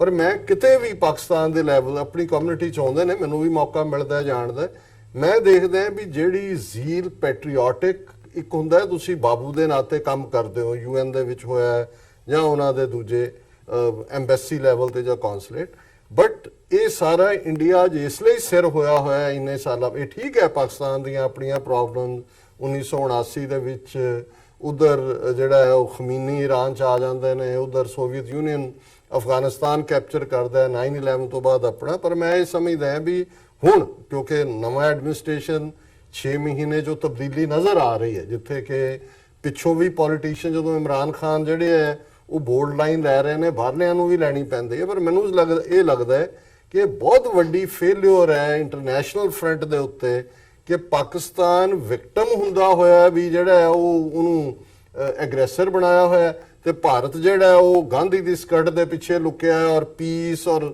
ਸ਼ਾਂਤੀ ਔਰ ਅਮਨ ਇਸ ਦਾ ਜਿਹੜਾ ਹੈ ਉਹ ਝੰਡਾ ਬਰਦਾਰ ਬਣਿਆ। ਡਾਕਟਰ ਸਾਹਿਬ ਉਹਦਾ ਮੈਂ ਤੁਹਾਨੂੰ ਥੋੜਾ ਜਿਹਾ ਜਵਾਬ ਇਹ ਦਾਂ ਕਿ ਆਖਰੀ 40 ਸਾਲ ਦੀ ਤੁਸੀਂ ਵਰਲਡ ਪੋਲਿਟਿਕਸ ਦੇਖੋ ਤੇ ਵੈਸਟ ਨੇ ਭਾਰਤ ਨੂੰ ਲਾਡਲਾ ਬੱਚਾ ਦੇ ਤੌਰ ਤੇ ਉਹ ਸਾਊਥ ਏਸ਼ੀਆ ਨੂੰ ਤੇ ਫਾਰ ਈਸਟ ਨੂੰ ਕਵਰ ਕਰਨ ਵਾਸਤੇ ਖੜਾ ਕੀਤਾ ਸੀ। ਤੇ ਪਾਕਿਸਤਾਨ ਦੀ ਬਦਕਿਸਮਤੀ ਇਹ ਸੀ ਕਿ ਗੁਜ਼ਸ਼ਤਾ 40 ਵਰਿਆਂ ਤੋਂ ਹੁਣ ਇਹ ਜਿਹੜਾ ਇਨਸੀਡੈਂਟ ਹੋਇਆ ਸੀ, ਇਹ ਜਿਹੜਾ ਸੋ ਕਾਲਡ ਸਰਜੀਕਲ ਸਟ੍ਰਾਈਕਸ 2.0, ਇਹਦੇ ਅੰਦਰ ਜਿਹੜੇ 57 ਇਸਲਾਮੀ ਮੁਲਕ ਸੀ ਉਹਨਾਂ ਵਿੱਚੋਂ ਪਾਕਿਸਤਾਨ ਨੂੰ ਛੱਡ ਕੇ ਜਾਂ ਤੁਰਕੀ ਥੋੜਾ ਜਿਹਾ ਤਾਕਤਵਰ ਹੈ, ਬਾਕੀ ਤੇ ਕੋਈ ਸਟੇਟਮੈਂਟ ਦੇਣ ਨੂੰ ਤਿਆਰ ਨਹੀਂ ਸੀ। ਤੇ ਉਹ ਕਿਉਂਕਿ ਉਹ ਅਮਰੀਕਾ ਦੀ ਤਰਫ ਸਾਰੇ ਗਲਫ ਦੇ ਜਿੰਨੇ ਕਿੰਗਸ ਆ ਵੇਖਦੇ ਆ, ਇਹਨਾਂ ਦੀ ਮਰਜ਼ੀ ਤੋਂ ਉਹ ਨਾਸ਼ਤਾ ਵੀ ਨਹੀਂ ਕਰਦੇ ਤੇ ਉੱਥੇ ਕੱਲਾ ਪਾਕਿਸਤਾਨ ਜਿਹੜਾ ਆਲਰੇਡੀ ਡੀਸਟੈਬਲਾਈਜ਼ ਵੀਜ਼ਾ ਵੀ ਇੰਡੀਆ, ਮੈਂ ਵੀਜ਼ਾ ਵੀ ਇੰਡੀਆ, ਦੇਖੋ ਇਹ ਵੈਸਟਰਨ ਪਾਵਰਸ ਦਾ ਇੱਕ ਆਪਣਾ ਖੇਡ ਹੈ, ਉਹ ਸਮਝ ਆ ਸਕਦੀ ਹੈ, ਬਟ ਮੈਂ ਸਮਝਦਾ ਵੀ ਵੀਜ਼ਾ ਬਾਈ ਇੰਡੀਆ ਪਾਕਿਸਤਾਨ ਨੂੰ ਮੋਰ ਐਗਰੈਸਿਵ ਡਿਪਲੋਮੇਸੀ ਕਰਨ ਦੀ ਲੋੜ ਹੈ ਰਾਦਰ ਦੈਨ ਡਿਫੈਂਸਿਵ ਵਿਕਟ ਤੇ। ਸਭ ਲੀਡਰਸ਼ਿਪ 30 ਵਰਿਆਂ ਤੋਂ ਨਹੀਂ ਸੀ, ਹੁਣ ਪਹਿਲੀ ਵਾਰੀ ਇੱਕ ਦਲੇਰ leadership let we hope for the best. ਜਿਹੜੀ ਇਹ ਉਮੀਦ ਕਰਦੇ ਹਾਂ ਵੀ ਇਸ ਵਕਤ ਜਿਹੜੀ ਇਮਰਾਨ ਖਾਨ ਸਾਹਿਬ ਦੀ ਹੁਕੂਮਤ ਬਣੀ ਹੈ, ਆਉਣ ਵਾਲੇ ਸਮੇਂ ਦੇ ਵਿੱਚ ਜਿਹੜੀਆਂ ਚੀਜ਼ਾਂ ਹੈਗੀਆਂ ਨੇ ਉਹ ਫੋਰਨ ਪਾਲਿਸੀ ਦੇ ਹਵਾਲੇ ਨਾਲ ਜਾਂ ਡਿਪਲੋਮੇਸੀ ਦੇ ਹਵਾਲੇ ਨਾਲ ਉਹ ਚੇਂਜ ਹੁੰਦੀਆਂ ਦਿਖਣਗੀਆਂ। ਡਾਕਟਰ ਸਾਹਿਬ ਤੁਹਾਡੇ ਵੱਲ ਜਿਵੇਂ ਅਸੀਂ ਇਸ ਇੰਡੀਅਨ ਤੇ ਪਾਕਿਸਤਾਨੀ ਕੰਟੈਕਸਟ ਦੇ ਵਿੱਚ ਗੱਲ ਕਰ ਰਹੇ ਹਾਂ, ਕਰਤਾਰਪੁਰ ਕੋਰੀਡੋਰ ਦਾ ਇਸ਼ੂ ਇੱਕ ਮੇਨ ਇਸ਼ੂ ਹੈਗਾ।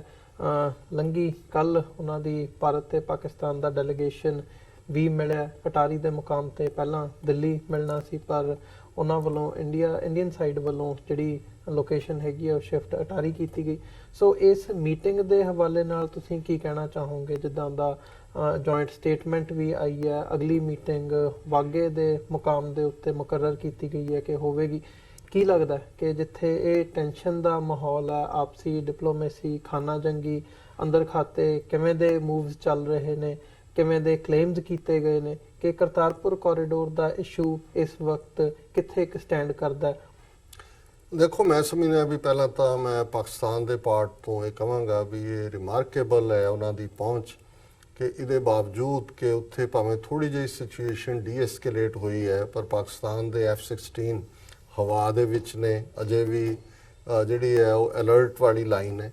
ਔਰ ਇਸ ਸਭ ਦੇ ਬਾਵਜੂਦ ਕਿ ਇੰਡੀਆ ਨੇ ਦਿੱਲੀ ਦੀ ਮੀਟਿੰਗ ਦਾ ਵੈਨਿਊ ਬਦਲ ਕੇ ਅਟਾਰੀ ਕੀਤਾ, ਪਾਕਿਸਤਾਨ ਨੇ ਬੜਾ ਗ੍ਰੇਸਫੁਲੀ ਉਹਨੂੰ ਵੀ ਐਕਸੈਪਟ ਕੀਤਾ ਹੈ, ਉਹਨਾਂ ਦਾ ਡੈਲੀਗੇਸ਼ਨ ਗਿਆ ਔਰ ਬੜੇ ਕਾਇਦੇ ਦੇ ਨਾਲ ਉੱਥੇ ਜਿਹੜੀ ਉਹਨਾਂ ਦੀ ਜੁਆਇੰਟ ਸਟੇਟਮੈਂਟ ਆਈ ਉਹਦੇ ਚ ਲਫ਼ਜ਼ ਕਾਰਡੀਅਲ ਔਰ ਇਸ ਕਿਸਮ ਦਾ ਸੀ। ਲੇਕਿਨ ਜਦੋਂ ਅਸੀਂ ਬਾਡੀ ਲੈਂਗੁਏਜ ਮੈਂ ਦੇਖੀ ਮੈਨੂੰ ਇਹ ਲੱਗਾ ਵੀ ਇੰਡੀਆ ਦੀ ਇਹ ਮਜਬੂਰੀ ਬਣੀ ਹੋਈ ਹੈ, ਜਿਵੇਂ ਕੋਈ ਕਿਸੇ ਨੂੰ ਘੜੀਸ ਕੇ ਲਿਆਂਦਾ ਹੈ ਇਸ ਮੀਟਿੰਗ 'ਚ ਆਉਣਾ, ਕਿਉਂਕਿ ਉਹਨਾਂ ਨੂੰ ਪਤਾ ਹੈ ਵੀ 30 ਮਿਲੀਅਨ ਸਿੱਖਾਂ ਦੀਆਂ ਅੱਖਾਂ ਲੱਗੀਆਂ ਹੋਈਆਂ ਨੇ ਕਿ ਉੱਥੇ ਕੀ ਹੋ ਰਿਹਾ, ਔਰ ਉਹ ਵਿਦਿਨ 24 ਆਵਰਸ ਹੀ ਜਿਹੜੇ ਇੰਡੀਅਨ ਰੰਗ ਨਜ਼ਰ ਆਣੇ ਸ਼ੁਰੂ ਹੋ ਗਏ।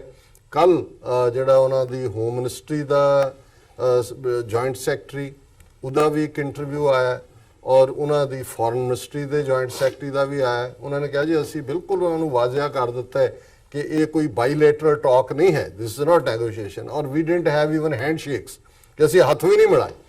ਹੁਣ ਜ਼ਾਹਿਰ ਹੈ ਕਿ ਵੀ ਇਹ ਗੱਲ ਜੇ ਹੈਂਡਸ਼ੇਕ ਨਹੀਂ ਕੀਤਾ ਤਾਂ ਫਿਰ ਕਾਰਡੀਅਲ ਕਿੱਥੋਂ ਹੋ ਗਈ, ਇਹ ਸ਼ੋਅ ਕਰਦਾ। ਦੂਸਰਾ ਕੈਪਟਨ ਅਮਰਿੰਦਰ ਜਿਹੜਾ ਅੱਜ ਕੱਲ ਇਹ ਰੈਂਟਾ ਸਿੱਖ ਇਹਨਾਂ ਦਾ ਹਿੰਦੂ ਤੋਂ ਵੀ ਸ਼ੋਅ ਬॉय ਬਣਿਆ ਹੋਇਆ ਹੈ, ਉਹਦੀ ਅੱਜ ਜਿਹੜੀ ਸਟੇਟਮੈਂਟ ਆਈ ਹੈ ਕਿ ਜੀ ਪਾਕਿਸਤਾਨੀ ਸਾਈਡ ਜਿਹੜੀ ਹੈ ਉਹ ਸੀਰੀਅਸ ਨਹੀਂ ਹੈ, ਉਹਨਾਂ ਨੇ ਸਿਰਫ ਉਹ 700 ਅਲਾਉ ਕਰਨਾ ਚਾਹੁੰਦੇ ਨੇ, 5000 ਹੋਣਾ ਚਾਹੀਦਾ ਹੈ, ਉਹਦੇ ਤੇ ਜਿਹੜਾ ਉਹ ਕੋਈ ਹੋਰ ਪਾਬੰਦੀ ਨਹੀਂ ਹੋਣੀ ਚਾਹੀਦੀ।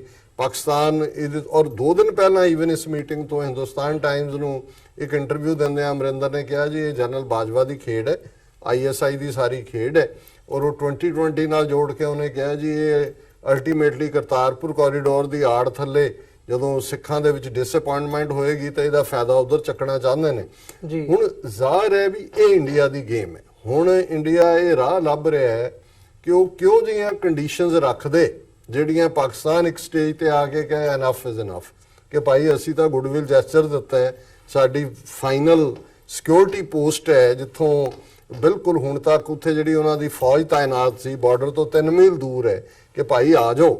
ਇਹ ਕੋਈ ਦੂਜੇ ਪਾਸਿਓਂ ਤਾਂ ਨਹੀਂ ਹੈ ਵੀ ਇੰਡੀਆ ਦੇ ਤਾਂ ਜਾਣੇ ਨੇ, ਪਾਕਿਸਤਾਨ ਦੇ ਤਾਂ ਨਹੀਂ ਹੋਣੇ ਹੈ, ਕਿ ਵੀ ਉਹਨਾਂ ਨੇ ਕਿਹਾ ਵੀ ਤੁਸੀਂ ਅਜਮੇਰ ਸ਼ਰੀਫ ਆ ਜਾਓ ਜਾਂ ਰੋਜ਼ਾ ਸ਼ਰੀਫ ਆ ਜਾਓ ਜੀ। ਸੋ ਉਸ ਜੈਸਚਰ ਨੂੰ ਬਜਾਏ ਕਿ ਇਸ ਨੂੰ ਥੈਂਕਫੁਲ ਰੌਂ ਦੇ ਵਿੱਚ ਇੱਕ ਫਿਰ ਇਹ ਹੈ ਜੀ ਕਿ ਕੋਈ ਉੱਥੋਂ ਜਿਹੜਾ ਹੈ ਉਹ ਪੈਦਲ ਤਾਂ ਜਾ ਸਕਣ, ਪਰ ਕੋਈ ਵੀ ਜਿਹੜਾ ਜੇ ਟਰਾਂਸਪੋਰਟੇਸ਼ਨ ਜਾਂ ਉਹਦਾ ਖਰਚਾ ਉਹਨਾਂ ਤੇ ਨਾ ਪਾਇਆ ਜਾਏ। ਹੁਣ ਇਧਰ ਇੰਡੀਆ ਸ਼ਰਤ ਰੱਖ ਰਿਹਾ ਜੀ ਪਾਸਪੋਰਟ ਜ਼ਰੂਰੀ ਹੈ, ਉਧਰ ਕਿਹਾ ਜਾ ਰਿਹਾ ਜੀ ਵੀਜ਼ਾ ਨਹੀਂ ਹੋਏਗਾ। ਜੇ ਪਾਕਿਸਤਾਨ ਕਹਿੰਦਾ ਵੀ ਵੀਜ਼ਾ ਨਹੀਂ ਹੈ, ਸਮਝ ਆ ਸਕਦਾ ਹੈ, ਤੁਸੀਂ ਕੋਈ ਸ਼ਨਾਖਤੀ ਕਾਰਡ ਜਾਂ ਸਿੰਪਲ ਆਈਡੀ ਕਾਰਡ ਰਾਹੀਂ ਕਿਉਂ ਨਹੀਂ ਜਿਹੜੇ ਡਿਵੋਟੀ ਜਾ ਸਕਦੇ। ਸੋ ਮੈਨੂੰ ਇਹ ਲੱਗਦਾ ਹੈ ਵੀ ਇਹਨਾਂ ਨੇ ਇਸ ਨੈਗੋਸ਼ੀਏਸ਼ਨ ਨੂੰ ਔਰ ਇੰਨੀ ਟੈਨਸ਼ਨ ਦੇ ਬਾਵਜੂਦ ਪਾਕਿਸਤਾਨ ਦੇ ਵਿੱਚ ਇਹੀ ਨਹੀਂ ਕਿ ਵੀ ਕੰਮ ਜਿਹੜਾ ਕਰਤਾਰਪੁਰ ਕੋਰੀਡੋਰ ਤੇ ਚੱਲ ਰਿਹਾ, ਰਾਵੀ ਦੇ ਪੁਲ ਦਾ ਕੰਮ ਵੀ ਜਿਹੜਾ ਹੈ ਆਲਮੋਸਟ ਕਲੋਜ਼ ਟੂ 1 ਕਿਲੋਮੀਟਰ ਉਹ ਹੈ, ਉਸ ਦੇ ਉੱਤੇ ਆਲਮੋਸਟ 25-30% ਕੰਮ ਮੁਕੰਮਲ ਹੋਇਆ। ਸੋ ਮੈਂ ਸਮਝਦਾ ਹਾਂ ਵੀ ਇਹ ਹੁਣ ਇੰਡੀਆ ਭੱਜੇਗਾ ਇਹਦੇ ਤੋਂ। ਇੱਕ ਅੱਧਾ ਦੌਰ ਜ਼ਰੂਰ ਹੁਣ ਸ਼ਾਇਦ ਕਿੰਨੇ ਅਪ੍ਰੈਲ ਦੀ ਵਾਅਦਾ ਰੱਖੀ ਹੈ ਉਹ ਮੀਟਿੰਗ ਹੋ ਜਾਏਗੀ, ਉਸ ਤੋਂ ਬਾਅਦ ਇਹ ਜਿਹੜਾ ਇਹਦੇ ਤੋਂ ਭੱਜਣਗੇ ਹੌਲੀ ਹੌਲੀ। ਇਹ ਕਹਿ ਕੇ ਜੀ ਪਾਕਿਸਤਾਨ ਇਹ ਵੀ ਨਹੀਂ ਮੰਨਿਆ, ਪਾਕਿਸਤਾਨ ਇਹ ਵੀ ਨਹੀਂ ਮੰਨਿਆ, ਪਰ ਮੈਂ ਸਮਝਦਾ ਵੀ ਡਾਇਸਪੋਰਾ ਸਿੱਖਾਂ ਨੇ ਪੂਰੀ ਅੱਖ ਰੱਖੀ ਹੋਈ ਹੈ, ਅਸੀਂ ਮੋਨੀਟਰ ਕਰ ਰਹੇ ਹਾਂ ਔਰ ਇਸ ਸਾਰੇ ਚੋਂ ਭਾਰਤ ਦੀ ਜਿਹੜੀ ਬਦਦਿਆਨਤੀ ਹੈ ਉਹ ਈਵਨ ਇਸ ਤੋਂ ਬਾਅਦ ਵੀ ਜਿਹੜੇ ਕਿ ਪਿਛਲੇ 24 ਘੰਟੇ 'ਚ ਬਿਆਨਬਾਜ਼ੀਆਂ ਸ਼ੁਰੂ ਹੋਈਆਂ, ਸਟੋਰੀਜ਼ ਪੀਟੀਆਈ ਦੀਆਂ ਪ੍ਰਾਂਟ ਕਰਵਾ ਦਿੱਤੀਆਂ ਜਿਹਦੇ 'ਚ ਕਿ ਜੀ sources not to be identified has pointed out. ਹੁਣ ਜਦੋਂ ਸੋਰਸ ਆਇਡੈਂਟੀਫਾਈ ਨਹੀਂ ਹੁੰਦਾ ਪ੍ਰਾਂਟ ਸਟੋਰੀ ਹੁੰਦੀ ਹੈ। ਸੋ ਇਹ ਪਾਕਿਸਤਾਨ ਨੂੰ ਬੈਡ ਜਿਹੜਾ ਉਹ ਇਮੇਜ ਪੇਸ਼ ਕਰਨਾ ਚਾਹੁੰਦੇ ਨੇ ਕਿ ਐਜ਼ ਇਫ ਪਾਕਿਸਤਾਨ ਜਿਹੜਾ ਉਹ ਠੀਕ ਢੰਗ ਨਾਲ ਇਹਦੇ ਤੇ ਮੂਵ ਨਹੀਂ ਕਰ ਰਿਹਾ।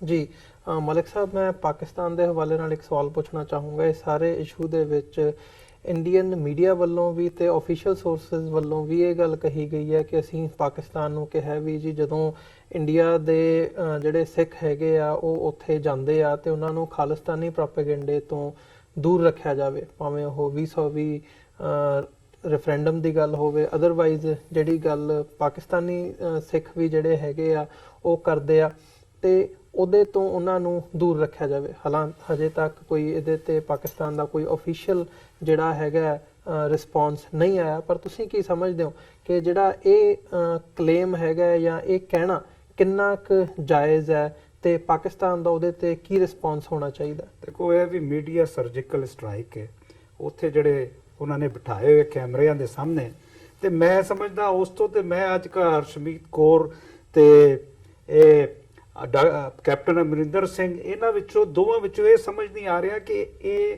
ਦਿੱਲੀ ਦਾ ਪਿਆਰਾ ਕੌਣ ਬਣਨਾ ਚਾਹੁੰਦਾ ਹੈ। ਇਹ ਜਿਹੜੀ ਸਟੇਟਮੈਂਟਾਂ ਦੇ ਰਹੇ ਇਹ ਤੇ ਆਪ ਜਿਹੜੇ ਇਹ ਜਿਹੜਾ ਜੁਆਇੰਟ ਸੈਕਟਰੀ ਹੋਮ ਅਫੇਅਰਸ ਹੈ ਉਹਨੇ ਕੱਲ ਇੰਟਰਵਿਊ ਕੀਤਾ। ਅੱਛਾ, ਹੁਣ ਪੰਜਾਬ ਦੇ ਅੰਦਰ ਚੁੱਕੇ 13 ਜਿਹੜੀ ਸੀਟਾਂ ਲੋਕ ਸਭਾ ਦੀ ਉਹਦੇ ਇਲੈਕਸ਼ਨ ਵਾਸਤੇ ਇਹ ਦੋਵੇਂ ਪਾਰਟੀਆਂ ਬਿਆਨਬਾਜ਼ੀਆਂ ਕਰ ਰਹੀਆਂ। ਪਾਕਿਸਤਾਨ ਦੇ ਅੰਦਰ ਜਿਹੜੀ ਐਟਮੋਸਫੇਅਰ ਬਣਿਆ ਹੈ, ਜਿਹੜੀ ਪਬਲਿਕ ਓਪੀਨੀਅਨ ਬਣੀ, ਮੈਂ ਦੇਖਦਾ ਕਿ ਆਜ਼ਾਦੀ ਦੇ ਬਾਅਦ ਜਿੰਨਾ ਨੇੜੇ ਦੋਵੇਂ ਪੰਜਾਬ ਦੇ ਲੋਕ ਜਿੰਨਾ ਨੇੜੇ ਹੁਣ ਆਏ ਆ, ਔਰ ਖਾਸ ਤੌਰ ਤੇ ਕਰਤਾਰਪੁਰ ਸਾਹਿਬ ਦੇ ਲਾਂਘੇ ਦੇ ਐਲਾਨ ਦੇ ਬਾਅਦ ਜਿੰਨਾ ਪਿਆਰ ਜਿੰਨੀ ਰਿਸਪੈਕਟ ਵਧੀ ਹੈ।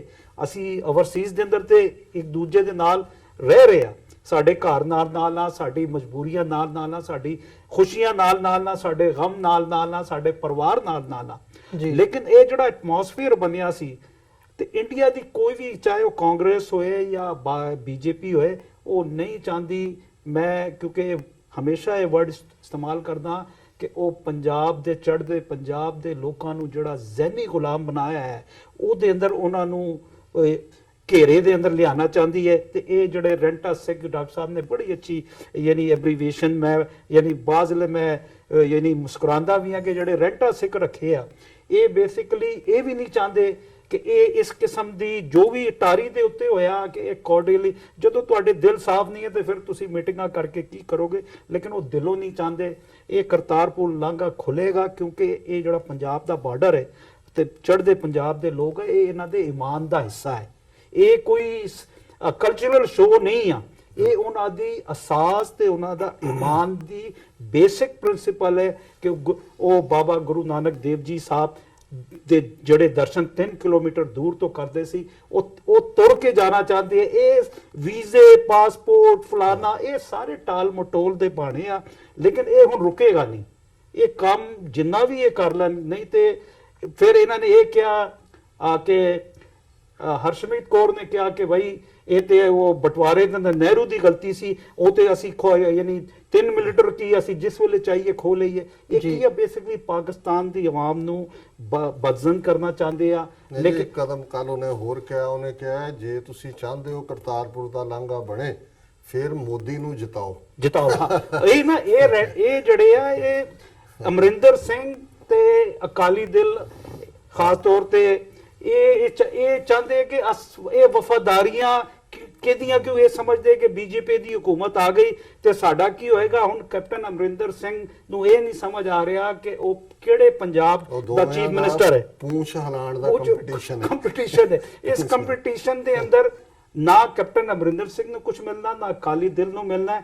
ਇਹ ਜਿਹੜੇ 13 ਸੀਟਾਂ ਪੰਜਾਬ ਦੀਆਂ, ਇਹਦੇ ਉੱਤੇ ਬੀਜੇਪੀ ਦਾ ਅਕਾਲੀ ਦਲ ਨਾਲ ਸ਼ੁਰੂ ਤੋਂ ਅਲਾਈਅੰਸ ਹੈ ਤੇ ਇਹ ਸਮਝਦੇ ਆ ਕਿ ਅਸੀਂ ਇਹ 13 ਸੀਟਾਂ ਜਿੱਤ ਕੇ ਪੰਜਾਬ ਦੀ ਆਵਾਮ ਨੂੰ ਜਿੱਤਾਂਗੇ। ਸੀਟਾਂ ਤੇ ਕਸ਼ਮੀਰ ਦੇ ਅੰਦਰ ਵੀ ਇਲੈਕਸ਼ਨ ਹੁੰਦੇ ਆ, ਉੱਥੇ ਵੀ ਰੈਂਟਾ ਕਸ਼ਮੀਰ ਜਮਾਤਾਂ ਉੱਥੇ ਹੈ ਤੇ ਇਹ ਸਾਰਾ ਜਿਹੜਾ ਹੈ ਸਿਰਫ ਇਹਨੂੰ ਡਿਲੇ ਕਰਨ ਦਾ ਤੇ ਦੋਵੇਂ ਪਾਸੇ ਆਵਾਮ ਨੂੰ ਖਾਸ ਤੌਰ ਤੇ ਪਾਕਿਸਤਾਨ ਦੀ ਆਵਾਮ ਨੂੰ ਬਦਜ਼ਨ ਕਰਨ ਵਾਸਤੇ ਇਹ ਪ੍ਰੋਪਗੈਂਡੇ ਕੀਤੇ ਜਾਂਦੇ ਆ। ਜੀ ਡਾਕਟਰ, ਤੁਸੀਂ ਇਹਦੇ ਜਵਾਬ ਦੇ ਵਿੱਚ ਕਹਿਣਾ ਚਾਹੋਗੇ ਕੁਝ? ਅੱਜ ਇੱਕ ਪਰਸਨਲ ਕਾਲ ਟੋਰਾਂਟੋ ਤੋਂ, ਲਾਹੌਰ ਤੋਂ ਹੈਗੇ ਆ ਸੱਜਣ ਰਾਣਾ ਸਾਹਿਬ, ਉਹਨਾਂ ਦੀ ਆਈ ਸੀ। ਉਹ ਕਹਿੰਦੇ ਜੀ ਤੁਸੀਂ ਪਾਕਿਸਤਾਨ ਨੂੰ ਕਹਿ ਰਹੇ ਹੋ ਵੀ ਉੱਥੇ ਖਾਲਿਸਤਾਨੀ ਪ੍ਰੋਪੇਗੈਂਡਾ ਨਹੀਂ ਹੋਣਾ ਚਾਹੀਦਾ, ਸਾਡੇ ਜਿਹੜੇ ਸਿੱਖ ਇੱਥੋਂ ਜਾਣਗੇ ਉਹ ਮਹਿਫੂਜ਼ ਰਹਿਣ, ਇਸ ਪ੍ਰੋਪੇਗੈਂਡੇ ਤੋਂ ਦੂਰ ਰੱਖੋ। ਵੀ ਇਹੀ ਗੱਲ ਅਮਰੀਕਾ ਦੇ ਵਿੱਚ ਵੀ ਹੁੰਦੀ ਹੈ, ਕੈਨੇਡਾ ਦੇ ਵਿੱਚ ਵੀ ਹੁੰਦੀ ਹੈ, ਇੰਗਲੈਂਡ ਦੇ ਵਿੱਚ ਵੀ ਹੁੰਦੀ ਹੈ।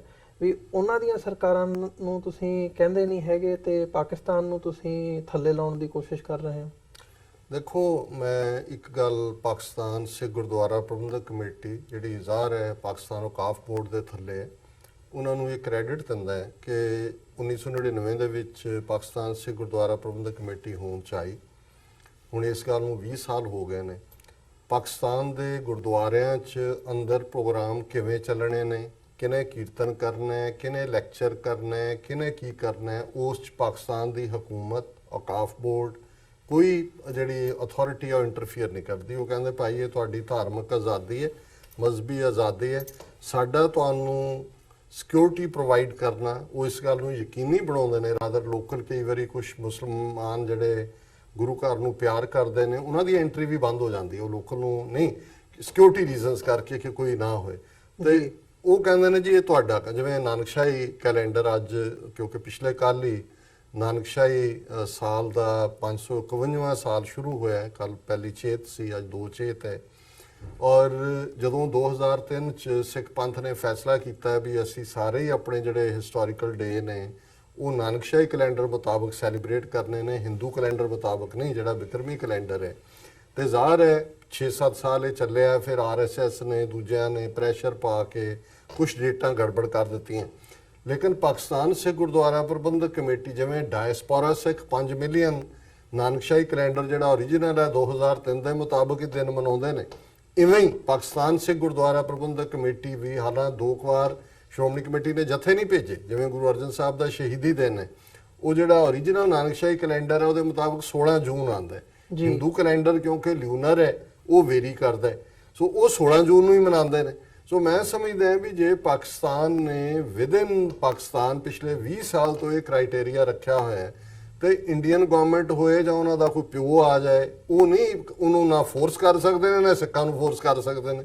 ਸਾਡੇ ਗੁਰਦੁਆਰੇ ਕੋਈ ਠਾਕਰ ਦੁਆਰੇ ਨਹੀਂ ਨੇ, ਉੱਥੇ ਅਸੀਂ ਪੂਜਾ ਕਰਨ ਨਹੀਂ ਜਾਂਦੇ ਵੀ ਇੱਕ ਹਨੇਰੇ ਕਮਰੇ 'ਚ ਇੱਕ ਬੁੱਤ ਰੱਖਿਆ ਹੋਇਆ ਤੇ ਪੰਡਤ ਬੈਠਾ ਉੱਥੇ ਹਨੇਰੇ ਦੇ ਵਿੱਚ ਤੁਹਾਡਾ ਜਿਹੜਾ ਉਹ ਚੜਾਵਾ ਤਾਂ ਲੈ ਲੈਂਦਾ, ਤੁਹਾਨੂੰ ਪਾਣੀ ਦੇ ਦਿੰਦਾ।